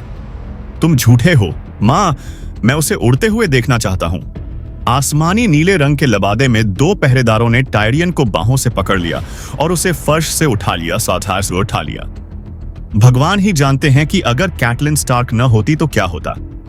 बहन, उसने सिंहासन के नीचे जहां वह खड़ी थी वहां से पुकारा, मैं आपसे विनती करती हूं कि याद रखें, यह आदमी मेरा कैदी है। मैं उसे कोई नुकसान नहीं पहुंचाऊंगी।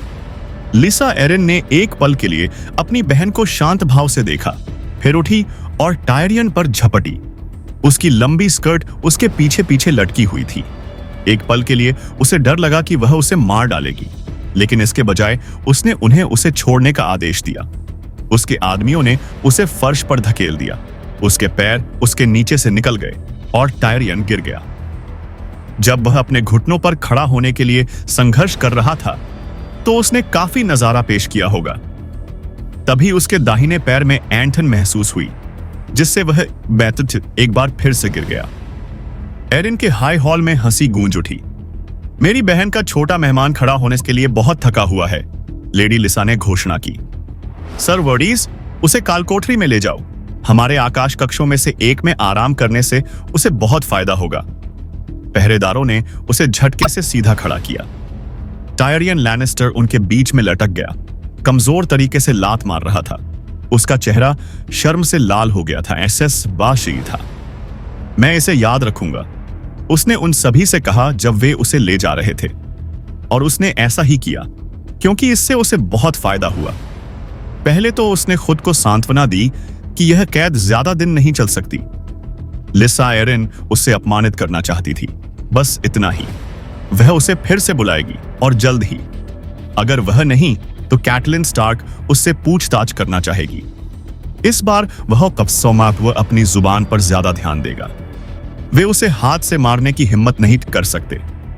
वह अभी भी कैस्टरली रॉक का लैनिस्टर था, और अगर वे उसका खून बहाते हैं तो इसका मतलब युद्ध होगा, या ऐसा उसने खुद से कहा था। अब वह इतना निश्चित नहीं था।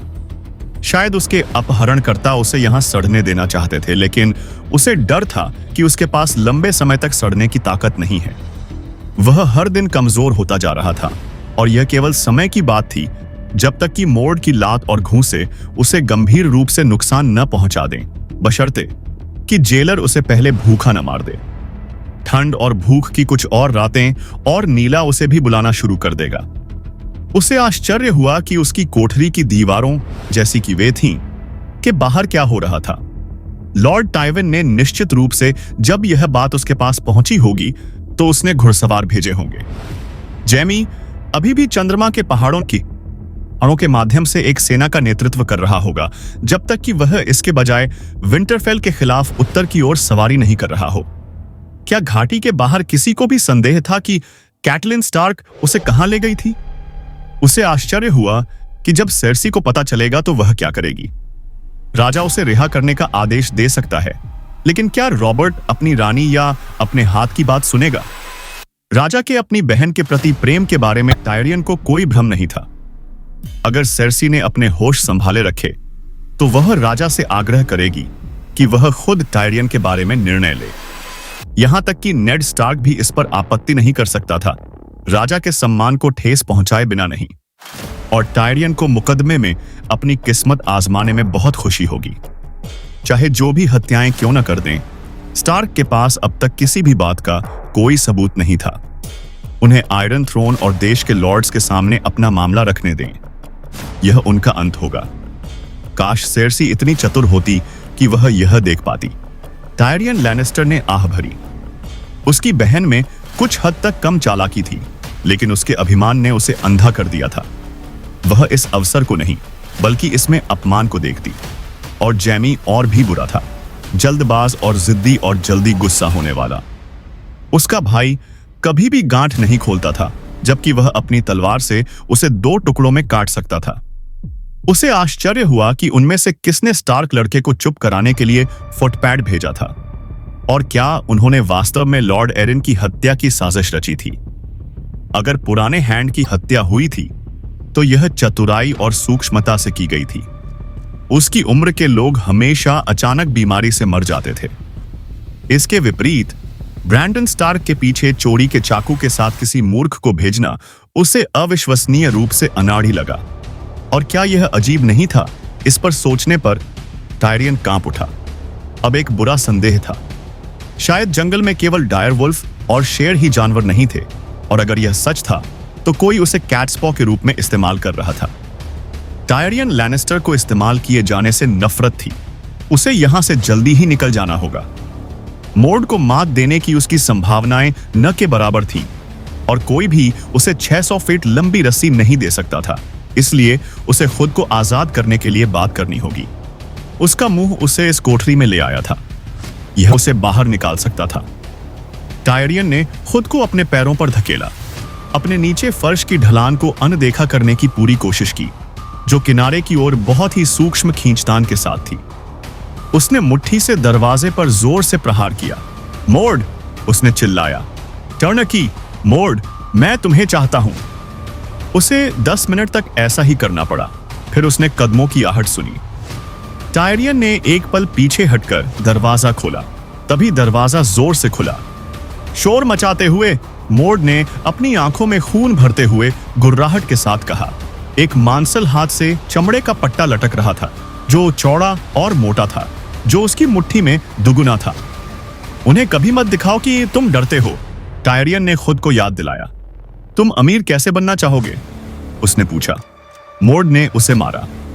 उसने पट्टा पीछे की ओर घुमाया, आलस से, लेकिन चमड़े दर्द से उसके दांत किटकिटाने लगे। मुंह नहीं बौने आदमी, मोर्ड ने उसे चेतावनी दी। सोना, टायरियन ने मुस्कुराते हुए कहा। कैस्टरली रॉक सोने से भरा है। आहा, इस बार वॉर एक फोरहैंड था, और मोर्ड ने अपने हाथ का अधिक हिस्सा झटके में लगाया, जिससे चमड़ा चटक गया और उछल गया। इसने टायरियन की पसलियों में जकड़ लिया और उसे घुटनों के बल गिरा दिया, कराहते हुए। उसने खुद को जेलर की ओर देखने के लिए मजबूर किया। लैनिस्टर्स जितना अमीर, उसने घरघराहट की। ऐसा ही कहते हैं, मोर्ड ने बड़बड़ाया। पट्टा हवा में सीटी बजाता हुआ टायरियन के चेहरे पर जा लगा। दर्द इतना बुरा था कि उसे गिरना याद नहीं रहा। टायरियन ने अपना हाथ इतनी तेजी से पीछे खींच लिया मानो उसे जला दिया गया हो, और उसने सांस रोकने की पूरी कोशिश की। वह नीले रंग से कुछ इंच की दूरी पर किनारे पर गिर गया था। और क्या कहना है? मोर्ड ने अपनी मुट्ठियों के बीच पट्टा पकड़ा और उसे जोर से खींचा। झटके ने टायरियन को उछल दिया। टर्नकी हंसा। वह मुझे धक्का नहीं देगा, टायरियन ने खुद से कहा, जैसे ही वह किनारे से दूर रेंग रहा था। कैटलिन स्टार्क मुझे जिंदा चाहता है, वह मुझे मारने की हिम्मत नहीं करता। उसने अपने हाथ के पीछे से अपने होठों से खून पोंछा, मुस्कुराया और कहा, यह बहुत कठोर था मॉड। जेलर ने उसे देखा। यह तय करने की कोशिश कर रहा था कि क्या उसका मजाक उड़ाया जा रहा है। मैं तुम्हारे जैसे मजबूत आदमी का अच्छा इस्तेमाल कर सकता हूं। पट्टा उस पर झपटा, लेकिन इस बार टायरियन इससे दूर भागने में सक्षम था। उसने कंधे पर एक झटका खाया और कुछ नहीं। सोना, उसने दोहराया, एक केकड़े की तरह पीछे की ओर रेंगते हुए। जितना सोना तुम यहां जीवन भर में देखोगे, उससे कहीं ज्यादा सोना। जमीन, औरतें, घोड़े खरीदने के लिए पर्याप्त तुम एक राजा बन सकते हो। भगवान मोड। टायरियन ने खून और कफ का एक गोला उगल दिया और उसे आसमान में थूक दिया। कोई सोना नहीं है, मोड ने कहा। वह सुन रहा है, टायरियन ने सोचा। जब उन्होंने मुझे पकड़ा तो उन्होंने मेरा पर्स छीन लिया, लेकिन सोना अभी भी मेरा है। कैटलीन स्टार्क किसी आदमी को बंदी बना सकती है, लेकिन वह उसे लूटने के लिए कभी नहीं झुकेगी। यह सम्मानजनक नहीं होगा। मेरी मदद करो और सारा सोना तुम्हारा है।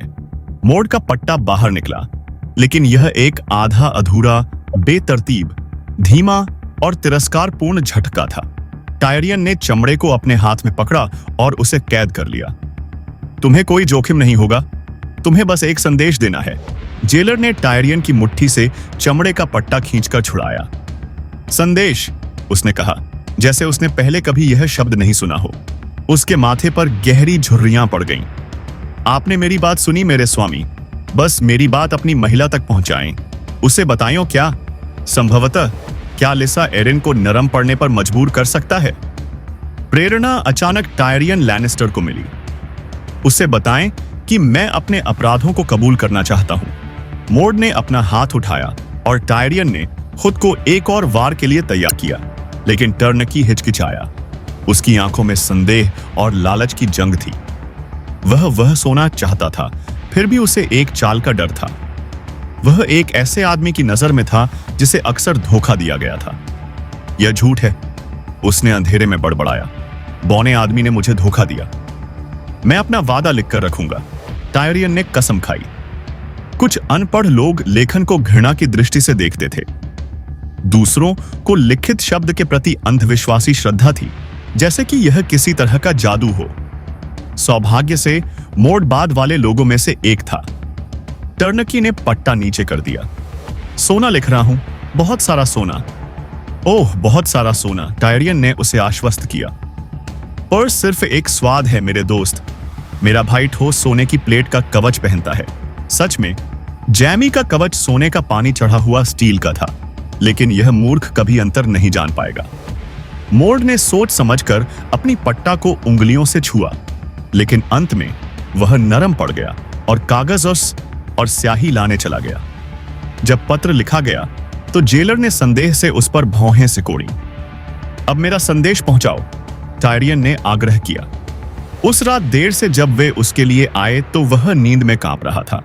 मोड ने दरवाजा खोला, लेकिन चुप रहा। सर वर्डिस अगेन ने अपने बूट की नोक से टायरियन को जगाया। अपने पैरों पर खड़े हो जाओ इम्प, मेरी महिला तुम्हें देखना चाहती है। टायरियन ने अपनी आंखों से नींद मिटाई और एक ऐसा चेहरा बनाया जो उसने शायद ही महसूस किया हो। इसमें कोई शक नहीं है कि वह चाहती है, लेकिन आपको क्या लगता है कि मैं उसे देखना चाहता हूं? सर वर्डीज ने भौहें सिकोड़ी। टायरियन ने उसे किंग्स लैंडिंग में हैंड के घरेलू गार्ड के कप्तान के रूप में बिताए वर्षों से अच्छी तरह से याद किया। एक चौकोर, सादा चेहरा, चांदी के बाल, एक भारी शरीर और बिल्कुल भी हास्य नहीं। आपकी इच्छाएं मेरी चिंता का विषय नहीं है। अपने पैरों पर खड़े हो जाओ या मैं तुम्हें उठाकर ले जाऊंगा। टायरियन अजीब तरह से अपने पैरों पर चढ़ गया। एक ठंडी रात, उसने लापरवाही से कहा, और हाई हॉल में बहुत हवा चल रही है। मैं ठंड नहीं पकड़ना चाहता। मोड, अगर तुम इतने अच्छे हो तो मेरा लबादा ले आओ। जेलर ने उसे देखा। उसका चेहरा संदेह से उदास था। मेरा लबादा, टायरियन ने दोहराया। वह छायादार खाल जो तुमने मुझसे सुरक्षा के लिए ली थी, तुम्हें याद है? उसे वह घटिया लबादा दिलाओ, सर वर्डीस ने कहा। मॉड ने बड़बड़ाने की हिम्मत नहीं की। उसने टायरियन को ऐसी तीखी नजर से देखा जैसे भविष्य में बदला लेने का वादा कर रहा हो। फिर भी उसने लबादा पहन लिया। जब उसने इसे अपने कैदी के गले में डाला तो टायरियन मुस्कुराया। मेरा धन्यवाद, जब भी मैं इसे पहनूंगा मैं तुम्हें याद करूंगा। उसने लंबे फर के पीछे वाले सिरे को अपने दाहिने कंधे पर फेंका और कई दिनों में पहली बार गर्माहट महसूस की। आगे बढ़ो सरवर्डीज। एरिन्स का हाई हॉल दीवारों के साथ स्कोनस में जलती हुई 50 मशालों की रोशनी से जगमगा रहा था। लेडी लिसा ने काले रेशमी कपड़े पहने थे, जिसके सीने पर मोतियों से चांद और बाज सिल दिया गया था। चूंकि वह नाइट वॉच में शामिल होने वाली नहीं दिखती थी, इसलिए टायरियन केवल कल्पना कर सकता था कि उसने शोक के कपड़े को स्वीकारोक्ति के लिए उपयुक्त परिधान तय किया। इसमें कोई संदेह नहीं कि आईडी का छोटा सा स्वामी अपनी नींद में कांप रहा था। कम से कम इतना तो टायरियन को धन्यवाद था। उसने गहराई से सिर झुकाया और हॉल के चारों ओर नजर घुमाने के लिए एक पल लिया। लेडी एरिन ने अपने शूरवीरों और अनुचरों को उसका कबूलनामा सुनने के लिए बुलाया था, जैसा कि उसने उम्मीद की थी। उसने सर ब्रिंडन टुली का रूखा चेहरा और लॉर्ड नेस्टर रॉयस का धोखा भरा चेहरा देखा। नेस्टर के बगल में एक युवा व्यक्ति खड़ा था जिसके पास भयंकर काली मूंछें थीं, जो केवल उसका वारिस सर अब्बासाइड अल्बर हो सकता था। घाटी के अधिकांश प्रमुख घरानों का प्रतिनिधित्व किया गया था। टायरियन ने तलवार की तरह पतले सर्लिन कॉर्ब्रे, अपने गांवटी पैरों के साथ लॉर्ड हंटर, अपने बेटों से घिरी विधवा लेडी वैनवुड को देखा। अन्य लोगों ने ऐसे चिन्हों को पहना था जिन्हें वह नहीं जानता था। टूटा हुआ भाला, हरा वाइपर, जलता हुआ टॉवर, पंखों वाला प्याला। घाटी के लॉर्ड्स में हाई रोड से उसके कई साथी थे। सर रॉड्रिक कैसल, आधे अधूरे घावों से पीला, उसके बगल में सर विलिस वोर्ड के साथ खड़ा था। गायक मारेलियन को एक नया वुडहार्प मिला था। टायरियन मुस्कुराया। आज रात यहां जो कुछ भी हुआ, वह नहीं चाहता था कि यह गुप्त रूप से हो, और एक कहानी को दूर दूर तक फैलाने के लिए गायक जैसा कोई नहीं था। हॉल के पीछे ब्रॉन एक खंभे के नीचे बैठा था। फ्री राइडर की काली आंखें टायरियन पर टिकी हुई थीं, और उसका हाथ अपनी तलवार के मूठ पर हल्के से टिका हुआ था। टायरियन ने उसे एक लंबी नजर से देखा, आश्चर्य करते हुए। कैटलिन स्टार्क ने पहले बात की। हमें बताया गया है कि तुम अपने अपराधों को कबूल करना चाहते हो। हाँ, मेरी महिला, टायरियन ने उत्तर दिया। लिसा एरिन अपनी बहन की ओर मुस्कुराई। आकाश की कोशिकाएं हमेशा उन्हें तोड़ देती हैं। देवता उन्हें वहां देख सकते हैं, और छिपने के लिए कोई अंधेरा नहीं है। वह मुझे टूटा हुआ नहीं लगता, लेडी कैटलिन ने कहा। लेडी लिसा ने उसकी बात पर ध्यान नहीं दिया। तुम जो चाहो कहो, उसने टायरियन को आदेश दिया, और अब पासा पलटने के लिए उसने ब्रॉन पर एक और त्वरित नजर डालते हुए सोचा, कहां से शुरू करें? मैं एक नीच छोटा आदमी हूं, मैं इसे कबूल करता हूं। मेरे अपराध और पाप गिनती से परे हैं, मेरे स्वामी और देवियों। मैंने वेश्याओं के साथ एक बार नहीं बल्कि सैकड़ों बार संबंध बनाए हैं। मैंने अपने स्वामी पिता और अपनी बहन, हमारी दयालु रानी की भी मृत्यु की कामना की है। उसके पीछे किसी ने ठहाका लगाया। मैंने अपने नौकरों के साथ हमेशा दयालुता से व्यवहार नहीं किया है। मैंने जुआ खेला है, मैंने धोखा भी दिया है। मुझे यह स्वीकार करने में शर्म आती है। मैंने दरबार के कुलीन प्रभुओं और देवियों के बारे में कई क्रूर और दुर्भावनापूर्ण बातें कही हैं। इस पर जोरदार हंसी निकली। एक बार मैंने चुप रहो। लिसा एरिन का पीला गोल चेहरा जलते हुए गुलाबी रंग में बदल गया था। तुम क्या सोचती हो कि तुम क्या कर रही हो, बौने? टायरियन ने अपना सिर एक तरफ झुका लिया। क्यों? मैं अपने अपराधों को कबूल कर रहा हूं, मेरी रानी। कैटलिन स्टार्क एक कदम आगे बढ़ी। तुम पर मेरे बेटे ब्रैन को उसके बिस्तर पर मारने के लिए किराए का चाकू भेजने और राजा के हाथ लॉर्ड जॉन एरिन की हत्या की साजिश रचने का आरोप है। टायरियन ने असहाय होकर कंधे उचका इस खा दिए। मुझे डर है कि मैं उन अपराधों को कबूल नहीं कर सकता। मुझे किसी हत्या के बारे में कुछ नहीं पता। लेडी लिसा अपने वेयरवुड सिंहासन से उठी। मैं मजाक नहीं बनाऊंगी। तुमने अपना छोटा सा मजाक कर लिया है, इम्प। मुझे विश्वास है कि तुमने इसका आनंद लिया। सरवर्डीज, उसे वापस काल कोठरी में ले जाओ, लेकिन इस बार उसे एक छोटी कोठरी में ले जाओ जिसमें फर्श ज्यादा ढलान वाला हो। क्या इस तरह से घाटी में न्याय किया जाता है?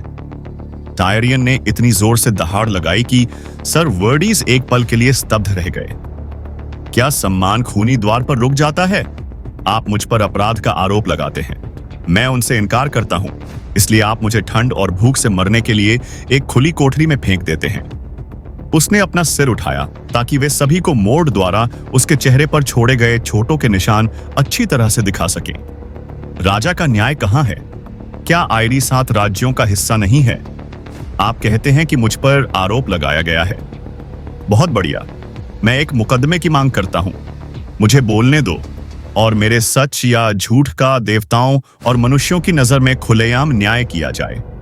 एक धीमी बड़बड़ाहट ने हाई हॉल को भर दिया। वह उसे पा चुका था।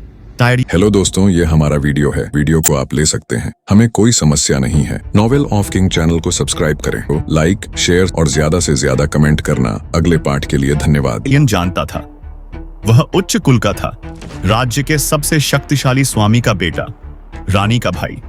उसे मुकदमे से वंचित नहीं किया जा सकता था। आसमानी नीले रंग के लबादे पहने पहरेदार टायरियन की ओर बढ़ गए थे, लेकिन सर वर्डीस ने उन्हें रुकने को कहा और लेडी लिसा की ओर देखा। उसका छोटा सा मुंह एक चिड़चिड़ी मुस्कान में फड़क उठा। यदि आप पर मुकदमा चलाया जाता है और आप उन अपराधों के लिए दोषी पाए जाते हैं जिनके लिए आप पर आरोप लगाया गया है, तो राजा के अपने कानूनों के अनुसार आपको अपने जीवन के खून से भुगतान करना होगा। हम आयरी में कोई मुखिया नहीं रखते हैं, मेरे लैनिस्टर के स्वामी। चांद का दरवाजा खोलो। दर्शकों का समूह अलग हो गया। 2 पतले संगमरमर के खंभों के बीच एक संकरा वियरवुड दरवाजा था, जिस पर सफेद लकड़ी में एक अर्धचंद्राकार चांद बना हुआ था। सबसे नजदीक खड़े लोग पीछे हट गए क्योंकि 2 पहरेदार अंदर घुस आए। एक आदमी ने भारी कांस्य की सलाखें हटाईं, दूसरे ने दरवाजा अंदर की ओर खींचा। उनके नीले लबादे उनके कंधों से झटक कर उठे, हवा के अचानक झोंके में जो खुले दरवाजे से गुजर रहा था। उसके पीछे रात के आसमान का खालीपन था, जो ठंडे बेपरवाह सितारों से भरा हुआ था। राजा के न्याय को देखो, लिसा एरिन ने कहा। मशाल की लपटें दीवारों पर पताकाओं की तरह फड़फड़ा रही थी और यहां वहां से 1-2 मशालें बुझ रही थीं। लिसा, मुझे यह मूर्खतापूर्ण लगता है, कैटलिन स्टार्क ने कहा, क्योंकि काली हवा हॉल के चारों ओर घूम रही थी। उसकी बहन ने उसे अनदेखा कर दिया। आप एक परीक्षण चाहते हैं, लैनिस्टर के मेरे स्वामी। बहुत अच्छा, आपको एक परीक्षण मिलेगा।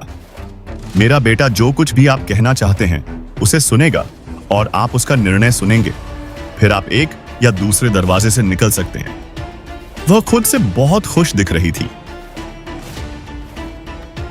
टायरियन ने सोचा, और आश्चर्य की कोई बात नहीं। जब उसका कमजोर बेटा ही लॉर्ड जज था, तो उसे कैसे कोई मुकदमा डरा सकता था? टायरियन ने उसके मून डोर पर नजर डाली। मां, मैं उसे उड़ते हुए देखना चाहता हूं, लड़के ने कहा था। उस नाक भौं सिकोड़ने वाले छोटे से दुष्ट ने अब तक कितने लोगों को उस दरवाजे से भेजा था? मैं आपको धन्यवाद देता हूं, मेरी अच्छी महिला, लेकिन मुझे लॉर्ड रॉबर्ट को परेशान करने की कोई जरूरत नहीं दिखती, टायरियन ने विनम्रता से कहा। देवताओं को मेरी बेगुनाही की सच्चाई पता है, मैं उनका फैसला लूंगा, इंसानों का फैसला नहीं। मैं युद्ध द्वारा मुकदमा चाहता हूं। अचानक हंसी के तूफान ने एरिन्स के हाई हॉल को भर दिया। लॉर्ड नेस्टर रॉयस ने नाक सिकोड़ी, सर विलिस ने ठहाका लगाया, सर लिन कॉर्ब्रे ने ठहाका लगाया और दूसरों ने अपने सिर पीछे फेंके और तब तक चिल्लाते रहे जब तक कि उनके चेहरे पर आंसू नहीं आ गए। मैरिलियन ने अपने टूटे हाथ की उंगलियों से अपने नए वुडहार्प पर एक मजेदार नोट को अनाड़ी ढंग से बजाया, यहां तक कि हवा भी उपहास के साथ सीटी बजाती हुई मून डोर से गुजरी।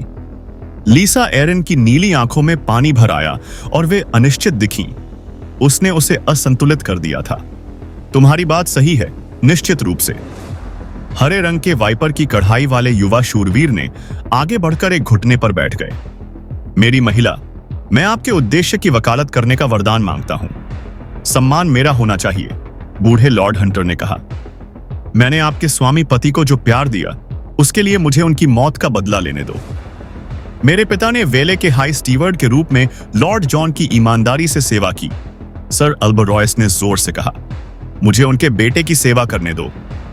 ईश्वर न्यायपूर्ण कारण वाले व्यक्ति का साथ देते हैं, सर लिन कॉर्ब्रे ने कहा।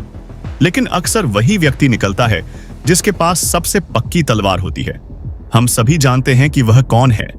वह विनम्रता से मुस्कुराया। 1 दर्जन अन्य लोग एक साथ बोले, सुनने के लिए शोर मचा रहे थे। टायरियन को यह जानकर निराशा हुई कि इतने सारे अजनबी उसे मारने के लिए उत्सुक थे। शायद यह इतनी चतुर योजना नहीं थी। लेडी लिसा ने चुप रहने के लिए हाथ उठाया। मैं आपको धन्यवाद देता हूं मेरे प्रभु, क्योंकि मैं जानती हूं कि मेरा बेटा आपका धन्यवाद करेगा यदि वह हमारे बीच होता। 7 राज्यों में कोई भी व्यक्ति वेले के शूरवीरों जितना साहसी और सच्चा नहीं है। काश मैं आपको यह सारा सम्मान दे पाती। फिर भी मैं केवल एक को चुन सकती हूं, उसने इशारा किया। सर वर्डिस अगेन, आप हमेशा मेरे स्वामी पति के अच्छे दाहिने हाथ थे। आप हमारे चैंपियन होंगे। सर वर्डिस एकदम चुप था। मेरी महिला, उसने गंभीरता से कहा, एक घुटने पर बैठते हुए, कृपया यह बोझ किसी और को दे दो। मुझे इसमें कोई स्वाद नहीं है। वह आदमी कोई योद्धा नहीं है। उसे देखो, एक बौना, मेरे आधे आकार का और पैरों से लंगड़ा। ऐसे आदमी का वध करना और इसे न्याय कहना शर्मनाक होगा। ओह, बहुत बढ़िया, टायरियन ने सोचा। मैं सहमत हूं। लिसा ने उसे घूर कर देखा। आपने युद्ध द्वारा परीक्षण की मांग की थी और अब मैं एक चैंपियन की मांग करती हूं, जैसा कि आपने अपने लिए चुना है। मेरा भाई जैमी खुशी से मेरा पक्ष लेगा, मुझे पता है। आपका प्यारा किंग्सलेयर यहां से सैकड़ों लीग दूर है। लिसा एरिन ने झपट्टा मारा। गायक, टायरियन ने मारिलियन की ओर मुड़ते हुए कहा, जब आप इस पर एक गाथा गीत बनाते हैं तो उन्हें यह बताना सुनिश्चित करें कि कैसे लेडी एरिन ने बौने को चैंपियन बनने के अधिकार से वंचित किया और उसे अपने सबसे अच्छे शूरवीर का सामना करने के लिए लंगड़ा, घायल और लंगड़ाते हुए भेजा। मैं तुम्हें कुछ भी मना नहीं करती, लिसा एरिन ने कहा। उसकी आवाज झुंझलाहट से भरी हुई थी और तीखी थी। अपने चैंपियन का नाम बताओ, इम्प। अगर तुम्हें लगता है कि तुम अपने लिए मरने के लिए एक आदमी पा सकते हो, अगर यह सब तुम्हारे लिए एक जैसा है, तो मैं जल्द ही अपने लिए मारने के लिए एक आदमी ढूंढूंगा। टायरियन ने लंबे हॉल में देखा। कोई भी नहीं हिला। एक लंबे समय के लिए वह सोचता रहा कि क्या यह सब एक बहुत बड़ी भूल थी। फिर चैम्बर के पीछे हलचल हुई। मैं बौने के लिए खड़ा रहूंगा, ब्रॉन ने पुकारा। एडवर्ड ने एक पुराना सपना देखा जिसमें सफेद लबादे में 3 शूरवीर थे और एक टॉवर जो बहुत पहले गिर गया था, और लियाना अपने खून के बिस्तर पर थी। सपने में उसके दोस्त उसके साथ सवार थे जैसे वे जीवन में थे। गर्वित मार्टिन कैसल, जॉरी के पिता, वफादार थियोवुल, एथिन ग्लोवर जो ब्रैंडन के अनुचर थे, सर मार्क रिस्वेल बोलने में नरम और दिल से कोमल, क्रैनोगमैन, हाउलैंड रीड, लॉर्ड डस्टिन अपने बड़े लाल घोड़े पर। नेड ने उनके चेहरों को उतना ही जाना था जितना वह कभी अपने चेहरे को जानता था, लेकिन सालों ने एक आदमी की यादों को चूस लिया, यहां तक कि उन यादों को भी जो उसने कभी न भूलने की कसम खाई है। सपने में वे केवल छाया थे, धुंध से बने घोड़ों पर भूरे रंग के भूत। वे 7 थे, 3 का सामना कर रहे थे। सपने में भी ऐसा ही था जैसा कि जीवन में था। फिर भी ये कोई साधारण 3 नहीं थे। वे गोल मीनार के सामने प्रतीक्षा कर रहे थे। उनकी पीठ पर डोर्न के लाल पहाड़ थे। उनकी सफेद लबादे हवा में लहरा रहे थे और ये कोई छाया नहीं थे। उनके चेहरे अब भी साफ जल रहे थे। सुबह की तलवार सर आर्थर डेन के होठों पर एक उदास मुस्कान थी। महान तलवार डॉन की मूठ उसके दाहिने कंधे पर उठी हुई थी। सर ओसवेल वेंट एक घुटने पर था, एक सांड से अपनी धार को तेज कर रहा था। उसके सफेद तामचीनी हेलमेट के पार उसके घर का काला चमगादड़ अपने पंख फैलाए हुए था। उनके बीच में क्रूर बूढ़ा सर गेरोल्ड हाईटॉवर, व्हाइट बुल, किंग्सगार्ड का लॉर्ड कमांडर खड़ा था। मैंने ट्राइडेंट पर तुम्हें खोजा, नेड ने उनसे कहा। हम वहां नहीं थे, सर गेरोल्ड ने उत्तर दिया। अगर हम वहां होते तो उस सूदखोर को धिक्कार, सर ओसवेल ने कहा। जब किंग्स लैंडिंग गिरी, सर जैमे ने आपके राजा को एक सुनहरी तलवार से मार डाला और मुझे आश्चर्य हुआ कि आप कहां थे। बहुत दूर, सर गेरोल्ड ने कहा, या एरिस अभी भी लौह सिंहासन पर बैठेगा और हमारा झूठा भाई 7 नरकों में जलेगा। मैं घेराबंदी हटाने के लिए स्टॉर्म के अंत में आया था, नेड ने उन्हें बताया, और लॉर्ड स्टायरेल और रेडवाइन ने अपने बैनर डुबो दिए। और उनके सभी शूरवीरों ने हमारे प्रति वफादारी की प्रतिज्ञा करने के लिए घुटने टेक दिए। मुझे यकीन था कि आप उनमें से होंगे। हमारे घुटने आसानी से नहीं झुकते, सर आर्थर डेन ने कहा। सर विलियम डैरी आपकी रानी और राजकुमार विसेरीज के साथ ड्रैगनस्टोन भाग गए हैं। मुझे लगा कि आप उनके साथ यात्रा कर सकते हैं। सर विलियम एक अच्छे और सच्चे आदमी हैं, सर ओसवेल ने कहा। लेकिन किंग्सगार्ड के नहीं, सर गेरोल्ड ने बताया। किंग्सगार्ड भागता नहीं है और अब यह शुरू होता है, सर आर्थर डेन ने कहा। सुबह की तलवार। उसने डॉन को बाहर निकाला और उसे दोनों हाथों से पकड़ लिया। ब्लेड दूधिया कांच की तरह पीला था, प्रकाश से जीवंत। नहीं, नेड ने अपनी आवाज में उदासी के साथ कहा, अब यह समाप्त होता है। जैसे ही वे स्टील और छाया की भीड़ में एक साथ आए, वह लियाना को चिल्लाते हुए सुन सकता था। एडार्ड, उसने पुकारा। गुलाब की पंखुड़ियों का एक तूफान खून से लथपथ आकाश में उड़ गया, मौत की आंखों की तरह नीला। लॉर्ड एडार्ड, लियाना ने फिर पुकारा। मैं वादा करता हूं, उसने फुसफुसाया। लिया, मैं वादा करता हूं लॉर्ड एडार्ड, एक आदमी अंधेरे से गूंज उठा। कराहते हुए एडार्ड स्टार्क ने अपनी आंखें खोली। चांदनी टॉवर ऑफ द हैंड की ऊंची खिड़कियों से होकर बह रही थी। लॉर्ड एडार्ड, बिस्तर के ऊपर एक छाया खड़ी थी। कितना कितना समय। चादरें उलझी हुई थीं। उसका पैर स्प्लिंटेड और प्लास्टर किया हुआ था। दर्द की एक सुस्त धड़कन उसके शरीर से निकल गई। 6 दिन और 7 रातें। आवाज वायोन पूल की थी। प्रबंधक ने नेड के होठों से प्याला सटाया। पी लो मेरे स्वामी। क्या? सिर्फ पानी। मास्टर पाइसेले ने कहा था कि तुम्हें प्यास लगेगी। नेड ने पी लिया। उसके होंठ सूख गए थे और फट गए थे। पानी का स्वाद शहद जैसा मीठा था। राजा ने आदेश दिया है, वायोन पूल ने उसे बताया जब प्याला खाली हो गया। वह आपसे बात करेगा मेरे स्वामी। कल, नेड ने कहा, जब मैं ज्यादा ताकतवर हो जाऊंगा। अब वह रॉबर्ट का सामना नहीं कर सकता था। सपने ने उसे बिल्ली के बच्चे की तरह कमजोर कर दिया था। मेरे प्रभु, पूल ने कहा, उसने हमें आदेश दिया था कि जैसे ही तुम अपनी आंखें खोलोगे, हम तुम्हें उसके पास भेज देंगे। प्रबंधक ने खुद को बिस्तर के पास मोमबत्ती जलाने में व्यस्त कर लिया। नेड ने धीरे से शाप दिया। रॉबर्ट को कभी भी उसके धैर्य के लिए नहीं जाना जाता था।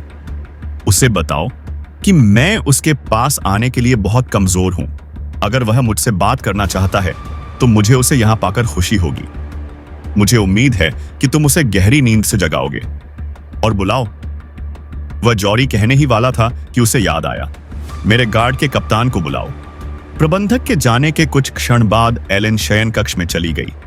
मेरे प्रभु, पूल ने मुझे बताया कि 6 दिन हो गए हैं, नेड ने कहा। मुझे जानना चाहिए कि हालात कैसे हैं। किंग्सलेयर शहर से भाग गया है, एलेन ने उससे कहा। चर्चा है कि वह अपने पिता से मिलने के लिए कैस्टरली रॉक वापस चला गया है। लेडी कैटलिन ने इम्प को कैसे पकड़ा, इसकी कहानी हर किसी की जुबान पर है। अगर आपको अच्छा लगे तो मैंने अतिरिक्त गार्ड लगा दिए हैं। हाँ, नेड ने उसे आश्वस्त किया। मेरी बेटियां, वे हर दिन आपके साथ रही हैं मेरे स्वामी। संसा चुपचाप प्रार्थना करती है, लेकिन आर्या वह हिचकिचाया। जब से वे आपको वापस लाए हैं, तब से उसने एक शब्द भी नहीं कहा है। वह एक भयंकर छोटी सी चीज है मेरे स्वामी। मैंने कभी किसी लड़की में इतना गुस्सा नहीं देखा। जो भी हो, नेड ने कहा, मैं चाहता हूं कि मेरी बेटियां सुरक्षित रहें। मुझे डर है कि यह केवल शुरुआत है। उन्हें कोई नुकसान नहीं होगा लॉर्ड एडार्ड, एलेन ने कहा। मैं इस पर अपना जीवन दांव पर लगाता हूं। जॉरी और अन्य, मैंने उन्हें उत्तर में विंटरफेल भेजने के लिए चुप बहनों को सौंप दिया। जॉरी अपने दादा के बगल में लेटना चाहेगा। यह उसके दादा ही होंगे, क्योंकि जॉरी के पिता को दक्षिण में बहुत दूर दफनाया गया था। मार्टिन कैसल बाकी लोगों के साथ मर गया था। नेड ने बाद में टॉवर को गिरा दिया था और इसके खूनी पत्थरों का उपयोग रिज पर 8 केर्न बनाने के लिए किया था। ऐसा कहा जाता था कि रेगर ने उस जगह का नाम टॉवर ऑफ जॉय रखा था, लेकिन नेड के लिए यह एक कड़वी याद थी। वे 7 बनाम 3 थे, फिर भी केवल 2 ही बचकर निकल पाए थे। एडार्ड स्टार्क खुद और छोटा क्रैनोगमैन, हाउलैंड रीड। उसे नहीं लगा कि इतने सालों बाद उसे फिर से वह सपना देखना अच्छा होगा।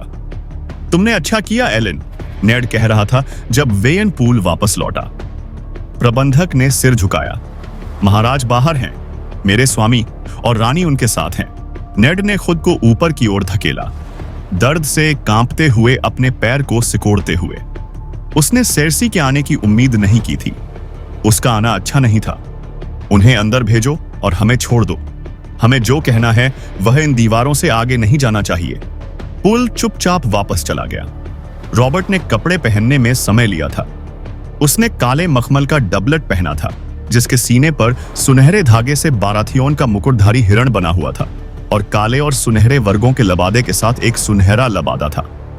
शराब की एक बोतल उसके हाथ में थी। उसका चेहरा पहले से ही शराब से लाल हो गया था।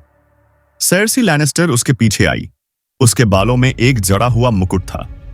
महाराज, नेड ने कहा, आपकी क्षमा, मैं उठ नहीं सकता। कोई बात नहीं, राजा ने कर्कश स्वर में कहा। थोड़ी शराब आर्बर से, एक अच्छी विंटेज, एक छोटा कप, नेड ने कहा। मेरा सिर अभी भी खसखस के दूध से भारी है। तुम्हारी जगह पर एक आदमी को खुद को भाग्यशाली समझना चाहिए कि उसका सिर अभी भी उसके कंधों पर है, रानी ने घोषणा की। चुप रहो महिला, रॉबर्ट ने झटके से कहा। उसने नेड के लिए शराब का एक कप लाया। क्या पैर अभी भी तुम्हें दर्द कर रहा है? कुछ, नेड ने कहा।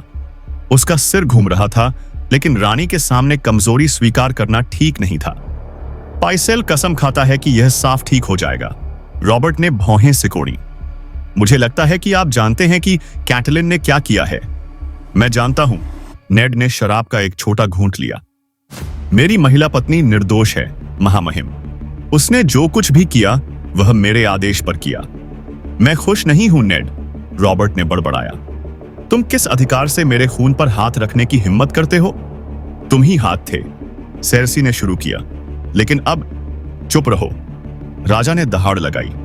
तुमने उससे एक सवाल पूछा और उसने उसका जवाब दिया। सेर्सी गुस्से से ठंडी पड़ गई और रॉबर्ट नेड की ओर मुड़ा। तुम कहते हो कि राजा को शांत रखो। क्या तुम इस तरह से मुझे शांत रखते हो? नेड, 7 आदमी मर गए हैं, 8। रानी ने सही किया। ट्रेगर की आज सुबह लॉर्ड स्टार्क द्वारा दिए गए प्रहार से मृत्यु हो गई। किंग्स रोड पर अपहरण और मेरी सड़कों पर शराब के नशे में कत्लेआम, राजा ने कहा। मैं यह नहीं होने दूंगी, नेड। कैटलिन के पास इंप को लेने का अच्छा कारण था। मैंने कहा, मैं यह नहीं होने दूंगी। उसके कारणों को भाड़ में जाओ।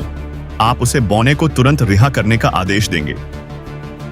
लॉर्ड स्टार्क वेश्यालय से नशे में लौट रहे थे।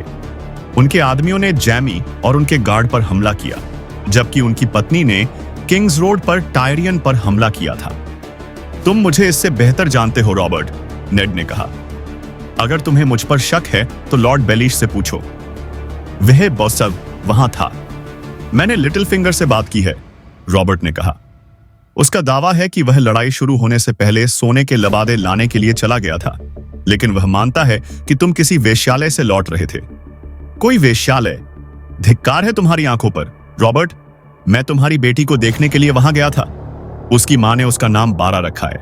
वह उस पहली लड़की की तरह दिखती है जिसे तुमने जन्म दिया था जब हम दोनों घाटी में साथ साथ लड़के थे। बोलते समय उसने रानी को देखा। उसका चेहरा एक मुखौटा था, स्थिर और पीला, कुछ भी नहीं दिखा रहा था। रॉबर्ट शर्मा गया। बारा, उसने बड़बड़ाया, क्या यह मुझे खुश करने के लिए है? धिक्कार है लड़की पर। मुझे लगा कि उसमें ज्यादा समझदारी है। वह 15 साल से ज्यादा की नहीं हो सकती और एक वेश्या, और तुम्हें लगा कि उसमें समझदारी है? नेड ने अविश्वास से कहा। उसके पैर में बहुत दर्द होने लगा था। उसे अपना आपा नहीं खोना था। मूर्ख बच्चा तुमसे प्यार करता है, रॉबर्ट। राजा ने सेर्सी की ओर देखा। यह रानी के कानों के लिए कोई उपयुक्त विषय नहीं है। महारानी को मेरी कही कोई भी बात पसंद नहीं आएगी, नेड ने उत्तर दिया। मुझे बताया गया है कि किंग्सलेयर शहर से भाग गया है। मुझे उसे न्याय के कटघरे में लाने की अनुमति दे। राजा ने अपने प्याले में शराब घुमाई, सोच में डूबा हुआ। उसने एक घूंट लिया। नहीं, उसने कहा, मुझे इससे अधिक कुछ नहीं चाहिए। जैमी ने तुम्हारे 3 आदमियों को मार डाला और तुमने उसके 5 लोगों को। अब यह खत्म होता है। क्या न्याय की यही तुम्हारी धारणा है? नेड भड़क उठा। यदि ऐसा है तो मुझे खुशी है कि मैं अब तुम्हारा हाथ नहीं हूं। रानी ने अपने पति की ओर देखा। यदि किसी आदमी ने टारगैरियन से इस तरह बात करने की हिम्मत की होती जैसा उसने तुमसे किया है, क्या तुम मुझे एरिस समझते हो? रॉबर्ट ने बीच में टोका। मैंने तुम्हें एक राजा समझा था। जैमी और टायरियन विवाह के सभी नियमों और हमारे साझा बंधनों के अनुसार तुम्हारे अपने भाई हैं। स्टार्क्स ने एक को भगा दिया है और दूसरे को पकड़ लिया है। ये आदमी अपनी हर सांस के साथ तुम्हारा अपमान करता है और फिर भी तुम वहां नम्रता से खड़ी हो, पूछ रही हो भगवान ने हम दोनों को कितना मजाक बना दिया है। उसने कहा, सभी अधिकारों के अनुसार आपको स्कर्ट में होना चाहिए और मुझे कवच में। गुस्से से लाल होकर राजा ने सिर के एक तरफ एक क्रूर बैकहैंड झटका मारा। वह मेज से टकरा गई और जोर से गिर गई। फिर भी